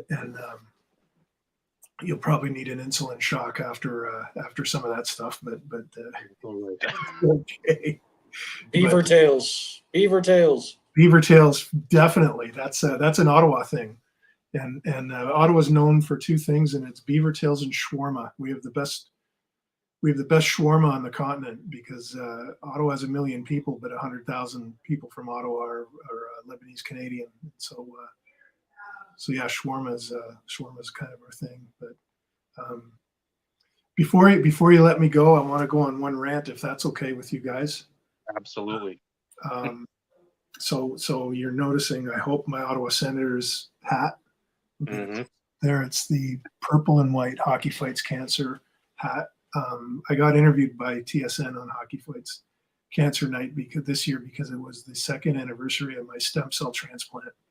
And the one thing I want to say to everybody, if you guys will be kind enough to let me, is, and somebody, I know when I'm on this show, I've talked about this before, but a couple of years ago, 4 years ago, 2019, I was at a stop sign on an icy road, and person behind me at a stop sign slid into me and hit me, and I had my head turned and I bumped my head, and didn't really think anything of it because it was just a tap. My head tapped where the seatbelt kind of clip comes out, and started getting headaches at night, and decided to go to the hospital. I'm an ex-football player. I've had a lot of concussions. I had every concussion symptom, and I thought, there's no way that I could be hit hard enough to get a concussion. So anyway, I went to get it checked out, and what had happened was they took some tests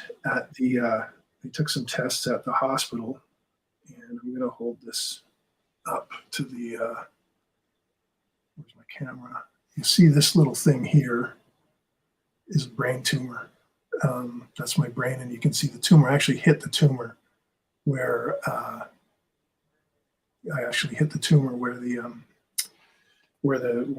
hit my head. It saved my life. It was kind of a weird thing because you go into the hospital thinking you have a concussion, and then you got this. I'm getting psyched out because I'm looking at my computer screen, but you get this thing going on, and where my hair is all messed up is where I had radiation in my brain. But they pulled the brain tumor out, put a metal plate in my head just like Scotty Bowman, and they stapled my head shut, and I was home in 48 hours and working 2 days later. It was kind of crazy. And then when COVID started, they said whatever caused that is still in your system. But so you'll be back because whatever caused the brain tumor and your skull tumor, like the tumor started in my skull, ate my skull, a big hole about the size of a hockey puck, and then it entered my brain. And so they said whatever caused that is going to be back. So when COVID started, the tumors were eating my rib cage, and that's when I went in for 32 weeks of chemo and a stem cell transplant. And the thing is about collecting, we tend to idolize our favorite athletes. We treat them as heroes. And when you look at a guy like Tom Brady, when you look at a guy like Sidney Crosby, the Golden Goal, or Tom Brady, all the Super Bowls, or you look at some of the great things Tiger Woods or Kobe Bryant or Aaron Judge, Shohei Ohtani, any of these people do, we probably loosely and incorrectly use the term hero. And they're guys that are really good at sports, but role models maybe, but not heroes. And some guys can transcend into heroes if they do something spectacular. But when I went for my stem cell transplant, you get a dose of chemo called melphalan before your stem cell transplant, and it takes you right to the brink of death. You're barely alive, and you're kept alive for about 5 days with transfusions. People who donated blood, red blood cells, platelets, plasma. That's what I was getting every 5 days, and that kept me alive. And those donations of blood and plasma and platelets were made by 24 different people. I had 24 transfusions, and there are 24 people that I will never, ever meet. I will never know who they are. They will never know that their donation went to me. But if I ever had the chance to meet them, they are the biggest heroes in the world to me. And we think of heroes. You don't have to be a firefighter running into a burning building and pulling someone out to be a hero. You don't need to be in the military or a cop stepping in front of a bullet to save somebody. You don't have to do any of that. If anybody in the world can be a hero, if you wake up tomorrow morning and you say, I want to be a hero and save somebody's life, make a blood donor appointment. That's all you got to do, because everybody who donates blood is saving someone's life. Maybe it's somebody with cancer. Maybe it's a car accident victim. The floor I was on, 5 West at the Ottawa Cancer Center, we're all leukemia and myeloma patients who have just had stem cell transplants, and we need that to stay alive.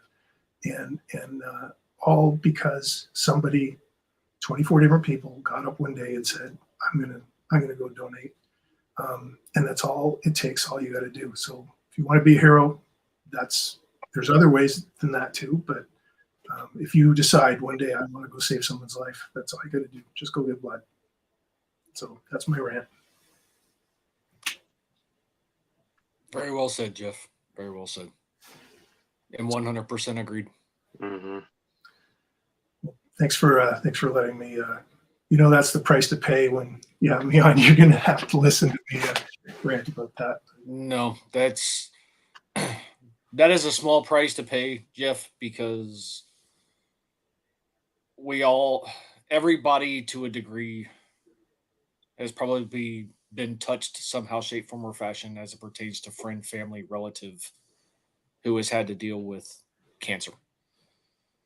And the fact of knowing that something as simple as donating blood or plasma really does make a difference. And, you being a consistent fighter, having that message come from you, to me, resonates with more people. And we will always give you that platform, because we know how much it means to you and how appreciative you are for those individuals that have helped you continue to live a great life. So you don't ever have to ask, Jeff. You don't ever have to ask. Well, thanks. I appreciate that. And there's no cure for what I have. It's actually the exact same cancer Gary Pettis, the Houston Astros coach, has. And I don't know if you saw the first episode of Carded on Major League Baseball Network. They've got a show on the hobby that they just started about 3 weeks ago. Gary Pettis was featured on it because his first card is actually a picture of his first card is actually a picture of his brother. They took a picture of the wrong guy, or it was some crazy story. I can't remember exactly what it was. I'll have to rewind it and watch it. But it's you're right. It touches everybody. I mean, everybody that's going to have it gets it. And I joke around about it a lot. I mean, they said, okay, you've got another 2 or 3 years before you have another fight. And I would say, my lawyer can stretch that to 7 easy. And they don't know quite how to take that. And the drug that I'm on that's keeping me alive is called Revlimid, and it's actually a derivative of thalidomide. So I don't know if you remember thalidomide from back in the day. all the 6-toed babies with 3 eyes and 4 nostrils and whatever were because of thalidomide. So I'm not allowed to get pregnant while I'm on that drug. And it's pretty harsh. Like I have my treatment every night, and it shreds my stomach. And so the really exciting thing is that if they put diarrhea in the next Olympics, I am winning gold for Canada, 100%. Men's freestyle, men's sprint, whatever you want, I'm ready, and I'm going to represent. And so all the Canadians out there listening, it's like I got you guys, and we're going to win gold if they do that. So, but no, it's been the hobby's been a great diversion for me through all this, and I just see there's a cancer survivor that just went up on that. Thanks very much, and love the Expo's hat. That's fantastic. But the hobby really, that's when I really buried myself back into, okay, I'm going to go back into my 1970s stuff, and I'm going to start to fill in the pieces. What damaged cards do I need to kind of upgrade? What cards am I missing for certain sets? I really spent the time recovering to really invested that time in my collection, and it really kept my mind off things, and it kept me positive. So collecting is one thing, and I mentioned Melphalan, the drug that they gave me before the chemo. Melphalan is actually the same drug Saddam Hussein used, the mustard gas, to kill the Kurds. It's just a weakened form. So when you go in for chemo for a stem cell transplant, they're giving you the same drug that Saddam Hussein used so you wonder why you feel shitty all the time. It's that's, thank God it's a lighter dose, but yeah, I mean the treatments and the research is incredible. The advancements that they're making, even though there's there was a time when diabetes was a killer. There was a time when heart disease was a killer. This cancer, if I had it 10 years ago, I wouldn't have made it 6 months. And now it's just something I'm going to live with, and I'm going to die with it, not from it, if everything works out well. But we're at a very exciting time with all the different things going on. So, for anybody listening that, I'm not the only one here on the show and listening to the show that's had a battle or had someone close battle, but we always say the same thing: tough times don't last, tough people do, and just got to get through it. So anybody out there fighting the fight, just keep going. Don't give up. Like Jim Valvano said, don't give up, don't ever give up. And, thanks for letting me rant about that. So, appreciate always Yeah. Always, my friend, always. Anytime. So we'll have to do this again. We look forward to it, Jeff. We look forward to it all the time. We can all my 16 different predictions went horribly wrong. Well, I remember we were both excited about the Senators going into the season, and they stuck around till the end. But there's a lull during the middle of the year. I'm like, what happened? They've got this talent. What happened? I know. And you know what's funny? If Ottawa would have kept Craig Anderson, they'd be in the playoffs this year and last year. Mm-hmm. And it's just too bad. But yeah, they got to find a goalie, and that was a bad move they made, but it didn't work out. So, and Bobby Burrell, thanks for the kind words. It's nice. So guys, that's about it for me. I'm checking out. I got to go take some pills. So great to see you guys, and hope to be on here and do this again with you soon. It's always good to see you, Jeff, and thank you very much for coming on and joining us. It's nice for me to go on and off video and not have to talk, because we love the stories, we love the insight, we love the opinions, and we love having you. So what am I going to do with my Broncos Bridgewater jersey? Burn it. Because I I had it in my closet yesterday, and I'm looking at what am I ever going to do with this number 5 Bridgewater? Like that's a. I mean, I've got That's it. the that's I'm the gonna- disadvantage of buying jerseys, though, Yeah. because I have a lot of jerseys in my closet as well, and it's like they didn't retire as a Bronco. Why do I have these? But it's You just we want to be. take that. So it is what it is. I've I got still it. love my jerseys. I still love them regardless. But I don't wear a lot of the ones that didn't stick around too long. I'll wear the legend ones. I've got a Deontay Spencer Broncos one because Deontay Spencer played here in Ottawa. So I've got this thing where every Ottawa player that plays in the NFL, whether it's from the NFL to Ottawa or from Ottawa to the NFL, I try to get a jersey of them. So I've got a Brett. I wore the day of the 4 missed extra points. I was wearing my Brett Maher jersey, and I may be the only one on earth that has one other than Brett's mom.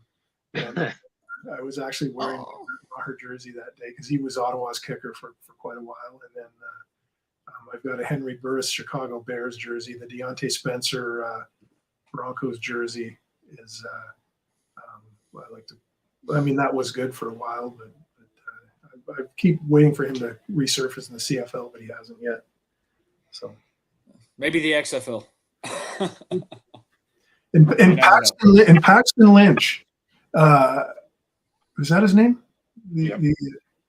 I heard a trivia question the other day that he's the only player that's been benched in the CFL, NFL, XFL, and USFL. Does it surprise you? No, watching him play. It doesn't me because I could have done a better job than he could. I'm just throwing that out there. Yeah, Oh, it's I didn't get a Lynch jersey, but Wise decision. thought about it. All right, guys. Well, you take care, and thanks for having me on. Absolutely. Thanks again, Jeff. We'll keep in touch. Thank Okay. you. Please do. Thanks, and I'll try to hook you up with Mike. Sounds good, my friend. Okay. Take Thanks, care. guys. I removed him. He can still hear us, so let's not talk bad about him. Just kidding, Jeff. We wouldn't do that to you anyways. No. We wouldn't do that to you anyways. But we say this every time. I could sit there and just listen to him talk. I could not even be here and just watch it on YouTube and be satisfied and not even show my face the entire show. 100%. I was excited when because I'll fill in everybody. I asked Dave, was it Monday? I think Monday morning, Monday afternoon, sometime then. Yeah, I was like, hey Dave, when were you planning on putting up the placeholder? Because I knew we were going to talk hockey. I had a feeling we were going to talk hockey because it's hockey playoffs. That's how we do things here. But had no idea that you had already reached out to Jeff. And when we found out, we being myself and Bob and Benny, that Dave was trying to get Jeff on, it was like, oh, okay, well, that makes sense. Don't want to put the placeholder up just yet.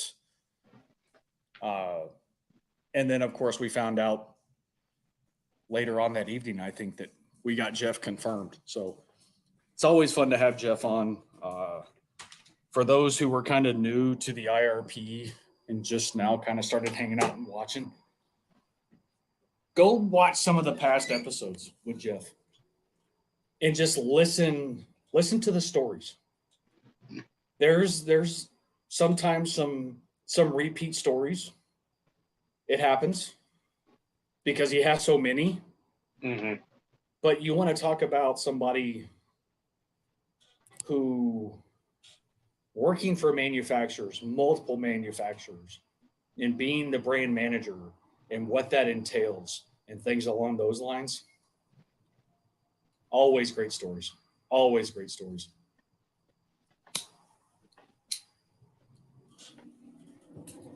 Yeah, because I think I told Vinny, I think I told you guys, placeholder up, and within 5 minutes, Jeff had messaged me back. So I'm like, fuck, I can't put him in the amongst the placeholder, because again, not that I ever expect immediate, or not that I push people for that. I just do it so people can sort of, okay, I'm prepared. Maybe if there's something I wanna ask, or whatever the case may be, I can go out and do that knowing I got a day or two to do it. Because sometimes the information we ask or want to ask, it's not at the tip of our brain, not at the tip of our tongue. It's like, shit, what was the thing I was thinking of asking him, or whatever the case may be. So that's usually why I try to get the placeholder up on like a Friday at latest now. I try to get that Thursday. I mean, I really want to get it so people have, as our friend BT would say, have it marinate with everyone. So I was happy to hear back from Jeff. And again, it's always, I know he's got shit going on. We had to try to figure out how to place or go back. First, I got to go back and edit. I don't know what video. So I think I got like 126 and 126 for the podcast. So this should be like 129. There's something in the numbering. This says 129. But last week was 129. But if you go back like 3 or 4, I don't have 125. There's something in there that's all wonky with the numbering. All right, I'm taking a peek right now. Not that the numbers really matter. I know you're a perfectionist when it comes to that. That's something I didn't even notice. So let's see.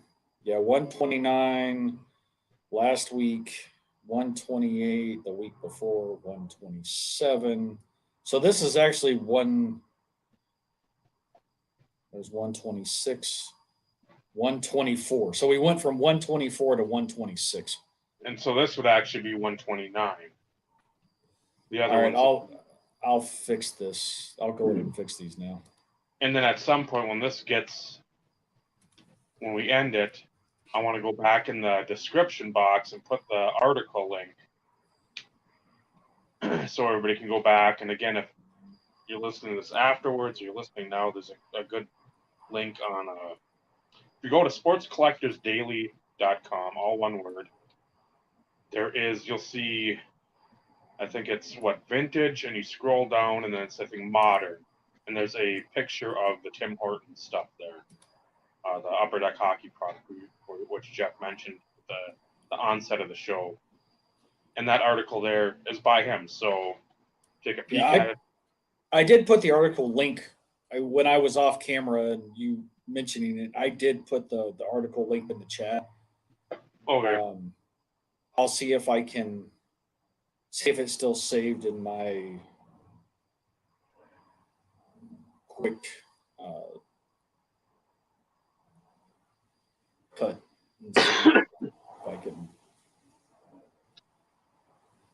See if I can repost it. Yeah, he's a pretty big contributor to them. Writes a ton of articles related to hockey, and he watches the games. You heard him talk about it. He watches the games. So it's one of those in which when he starts talking about certain players and stuff, it's one of those that's why I said what I said. He knows his shit. And he is a collector. He's not an influencer.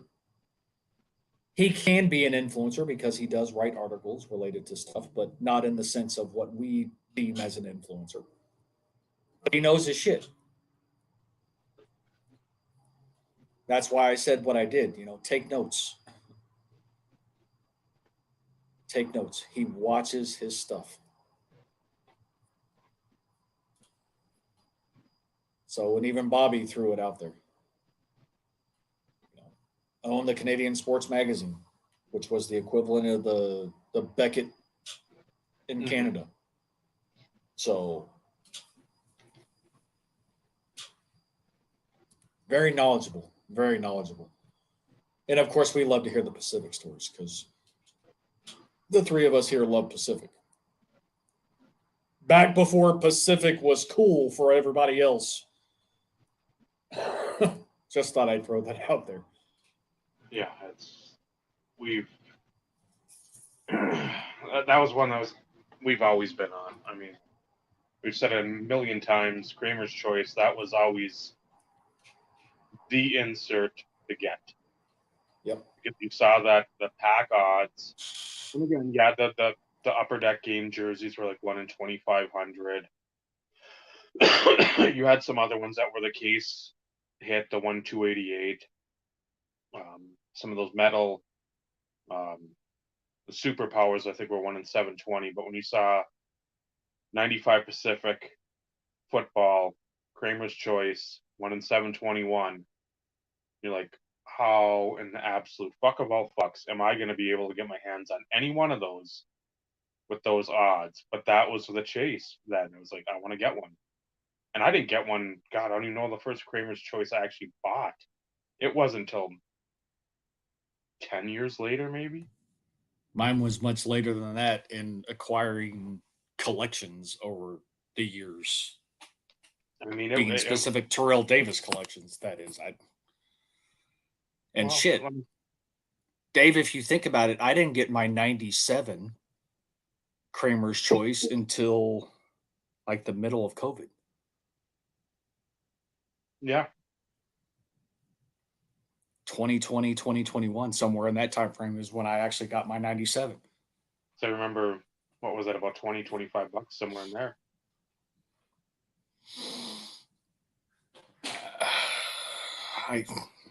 I've slept since then. That's one that doesn't stick out, but it was one in which it was reasonable. It wasn't crazy stupid like some of the other stuff, but it was still wasn't cheap per se. And I don't remember if Collins had one in 95. Don't get me to lying. I was to say, I'm just, because that would have probably been whatever the first one I got was, probably Kerry Collins, and that would have been probably that 98 trade I made, or no, 99, like mid 99, no, late 99, because Troy Edwards would have had a handful of cards out. That deal I made with the guy over near Pittsburgh, where he wanted all the Troy Edwards stuff I had in the Beckett buy-sell trade, and he's like, I've got a ton of Kerry Collins. And you look through the username, you see all the Kerry Collins. I'm like, what do you want for all of them? Is there something we can do? And it's like, yeah, we can. So, I mean, that was the first big trade I had, and that was, again, book value was insane, but at the same time, it was like everything okay. The guy collected him hardcore. All the Pacific stuff, all the stuff you don't see. It's like, again, it's always something circling back to that era. It's never, oh man, I'm really enamored with Panini Prism Parallels. I don't give a shit. It's always, I want to see the Copper Pacific. I want to see a Premier Date. I want to see the Platinum Blue, the Silver, the Red, the Emerald. I want to see those. I don't want to see Rainbow. I don't want to see the Nike Swoosh parallel. I don't want to see the British Knights fucking logo parallel. I don't care. Just give me that stuff. If one of my players today had something like that, I'd look at it. That would be about it. I'd be like, I don't know what I want to do. If I get, like we've talked about, you get the 1-1, you get the first off the line, the 3 or whatever, and then maybe the 5. It's like, okay, I can start going back, and if I get the gold to 10, then we can start thinking about it. But other than that, it's like, Yep. It doesn't make sense. So some may or may not know. This was a few weeks ago, and I've had these sitting here for a while. Purple GT 22 was doing live auctions. Okay. And I picked up a couple cards. They're sitting here. Not that any of you guys care what they are, but you know. No, I'm not collecting this guy, so don't get any fucking bright ideas. But I ended up snagging a couple Trevor Lawrence cards that he had up for auction. So this is one of the insert parallel or the insert versions out of Select. The hollow. So there's that one, and then I guess what is that? CSG? Yep, 9.5. The rookies insert. So I purchased both of those, but I wasn't expecting this. So I don't know how many of these are floating out there, but I thought this was kind of cool. I was more excited to get this than I was the 2 cards I purchased.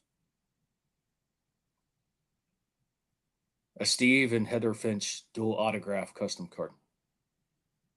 I have to say that's pretty fucking badass, and I love that color ink. Yes.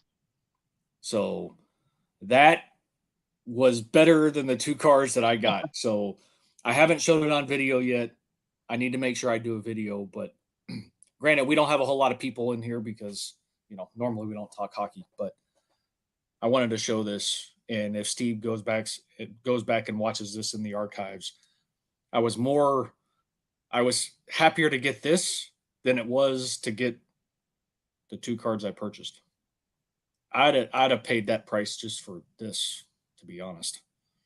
So I haven't had a Steve Finch autograph in quite a while, but I thought that was cool that he included that in there. No, I So don't think that'll go in the YouTube PC. I think I might have a note, but that's from years ago. Before, and again, I like those custom cards. Something I couldn't do. I know you can go on the top site, or you can if you've got the. I'm sure there's some sort of template out there for like a Microsoft program. I don't know because that's nothing I ever. I don't fuck with. But I know there's a lot of nice custom cards or nice cards like that, and good to see Steve send it and get the misses in on it to dual sign it. It was, like I said, it was one of those in which I wasn't expecting it. And as I was opening it up and everything, I'm like, shit, that's better than the T-Laws, man. He should have made some sort of dual booklet for you with Eugene Robinson and Shannon Sharp. Some Super Bowl sort of what was it, the prostitute relic and Shannon Shipper's horse whip or something, and going back and forth. Steve, if you're watching, put those creative juices to work and do that. Right? That will be a fuck Denver or something like that. Put it on there. But yeah, I thought that was kind of cool, and I think I actually had this last week for last week's show, and I just now was like, shit, I didn't freaking show that. What the hell am I doing? But oh well. I was too busy, I think, talking about since quarter of the way through the year updates on counts and so on and so forth. And I didn't even think about it. Did you guys notice anything tonight? Did you just jinx it? Did you just jinx it? No. He fell and he hurt his hip. So he's on the injured reserve list. He's looking right at me. I got yeah. Is he on some drugs? No. I noticed the other day, we thought it was, first off, it went from like 40 to like 80 here, and he was not digging it. and he was just miserable.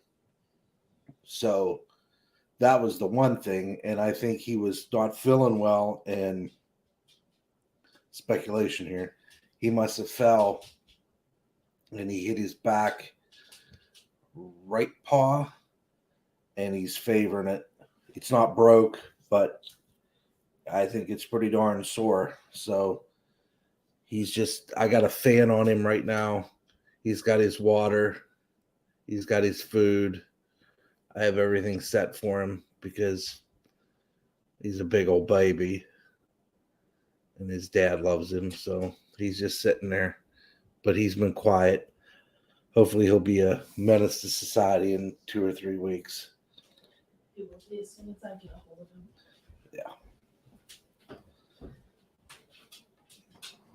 But it's been, in one way, it's kind of horrible because that's not how I want to calm him down. So For those who have animals, you don't ever want your four-legged children to be hurt, no matter how much they annoy you. yeah. Yeah, it's back in the 80s tomorrow. Jeff hit it right on the head. Then it'll be like 40 by Friday. We won't be here. So Yeah, it was 80 today, which of Go course away. is not normally a pleasant thing in the spring here in Texas, to where if it warms up, it usually is not great the next day or two. It brews nasty storms.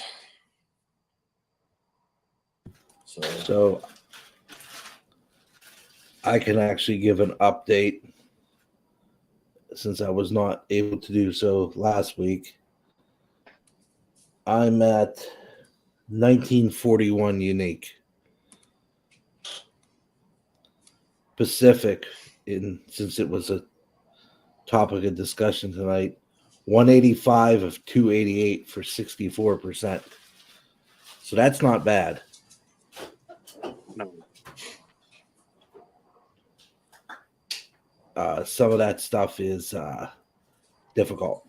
I had to get stuff from Sweden for the love of the Lord. So from Sweden. Yeah, I lost more than I won. So did I. Yes, that happens from time to time. Yes.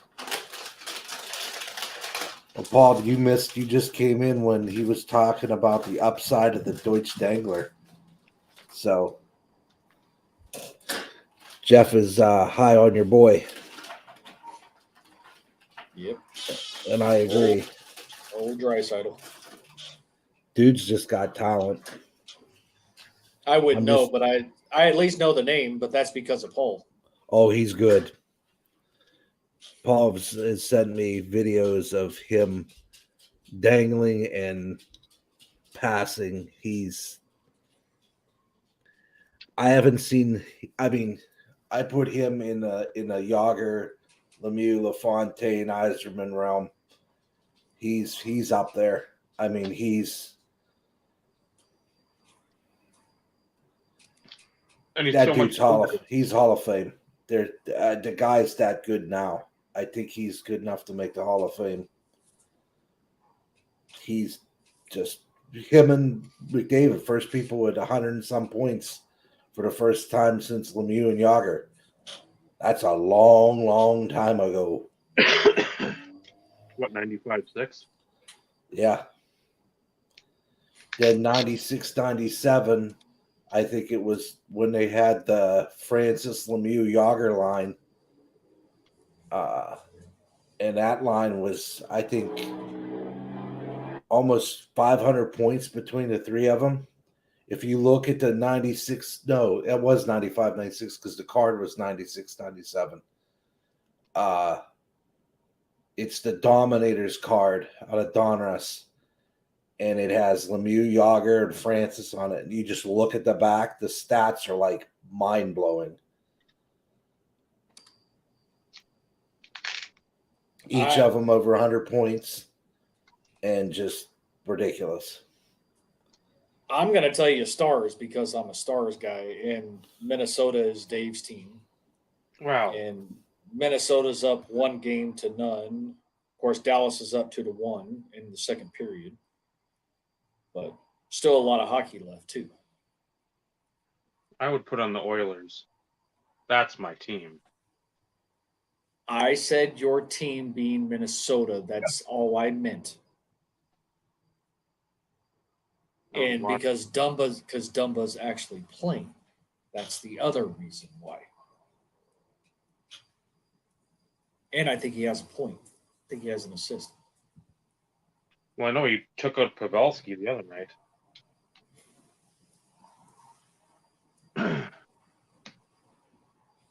So Dave says Edmonton. I say the Stars Wild game. Stuke says the Wild Stars game. It's playoff hockey. I don't think you can go wrong with either game.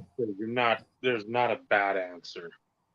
Because again, you still have Minnesota fans that fucking hate Norm Green. So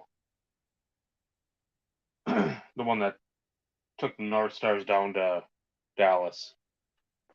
There will always be that contingent of folk. Just because you saw what they did down there when they went. Fucking win a cup. They're always in the, if not the finals of the Western Conference, it was the semifinals. You always had good games. So yeah,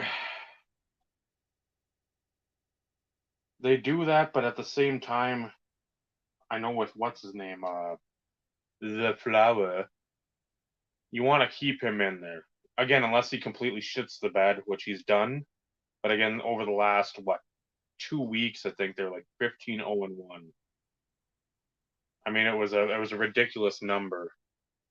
They might have lost, I think, maybe that last week of the year, but up to that point, they had such a fucking run to finally pull away from Nashville and Winnipeg and just sort of put them in the back seat and the rear view mirror, and it just depends on the offense.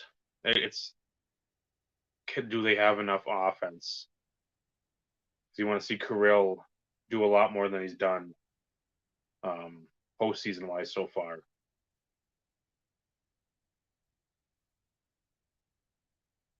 And then in Oklahoma right now, watching like this dude on top of a overpass, watching a tornado near Shawnee, wherever the hell that is. Dallas up, oh good. What a fucking treat.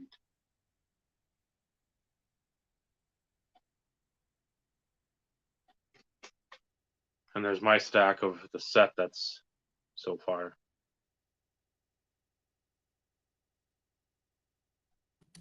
Ye set was that that? shall not be named. Not until I want to hammer out a good chunk of it. I know which ones I'm not gonna obtain right now, but there are about 6 to 8 more that are within reason, including some of the big stars. It's just all the fucking other guys. And then there's one other set I forgot about that I started looking up too.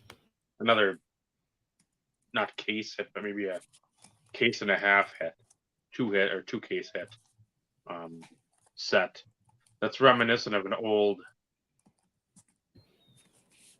02 Upper Deck, I think 40 man baseball insert set.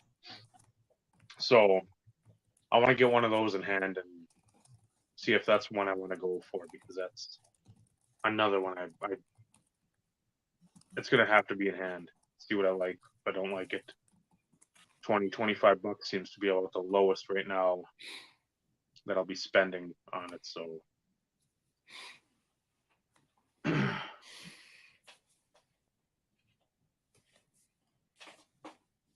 Well, do we want to wrap it up early? we can. 2 hours, 15 minutes? Might as well.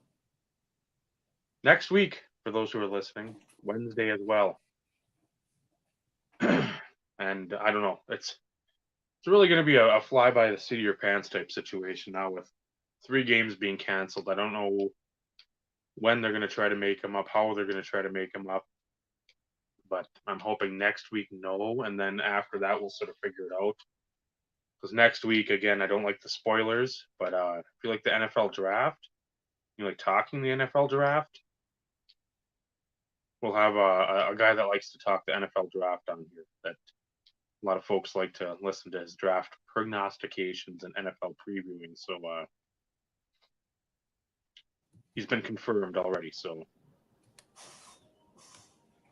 We won't tell you who it is, but sure, most of you have already figured it out. yeah, especially with him being a recent YouTube Hall of Fame inductee.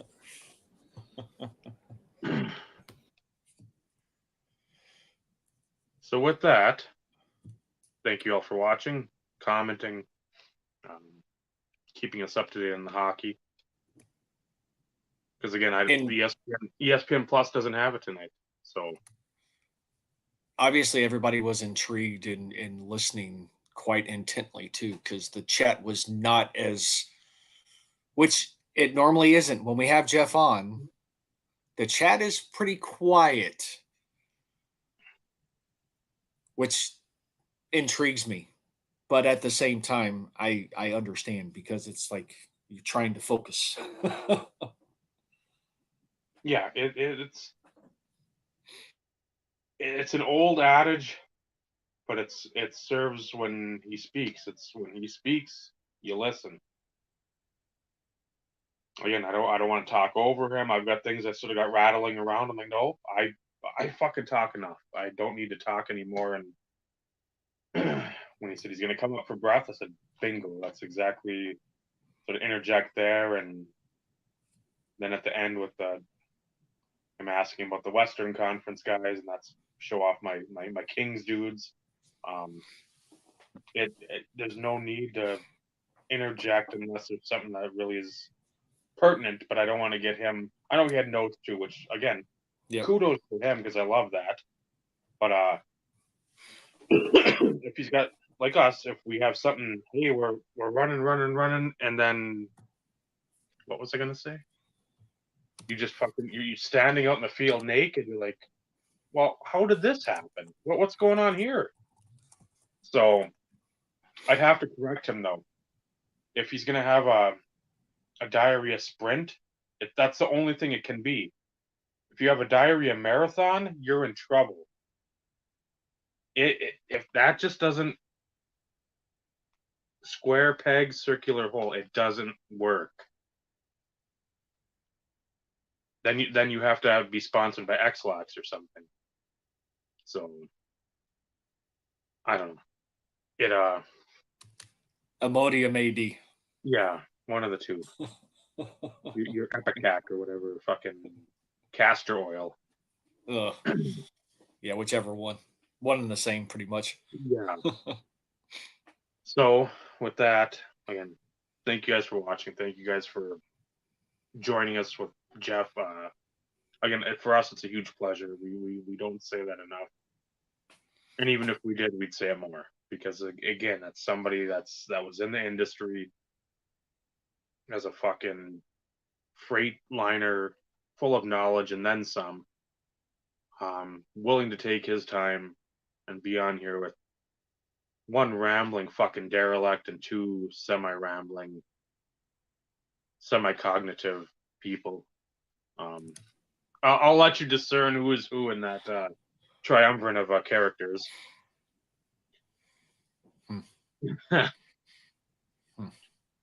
So, yeah, join us next week. Draft Talk Wednesday night again. Try to have it that 7:35. Try to get in there with within reason. Because again, I know the guest.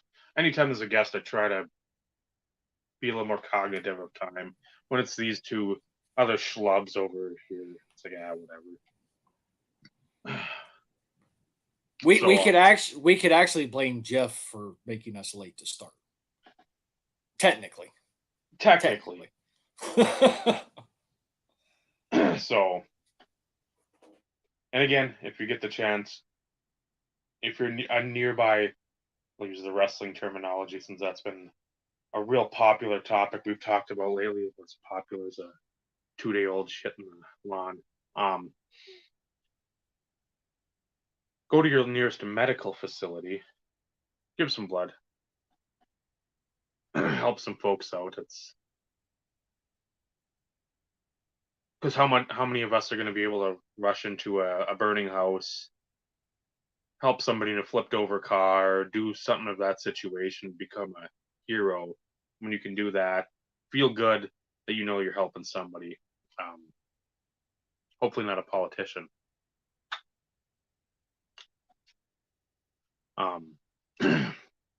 And most of the folks are like Jeff. They do truly appreciate it, and they know it's a selfless act. It's not something where you're in the paper for giving blood on the fucking front page of the New York Times. So if you get a chance, do it. I know Jeff would appreciate it. Jeff appreciates it. By default, we appreciate it because we've all been afflicted with somebody with cancer, any type of those the diseases, the autoimmune diseases that seem to run rampant. So with that, for Vinny,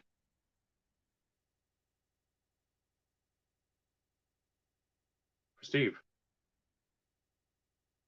I'm Dave. This has been the Instant Revolution podcast. Remember, collecting cards, wonderful hobby. The friendships that you forge during this journey in the hobby, that's what it's really about. Good night, everyone. Good night, everybody.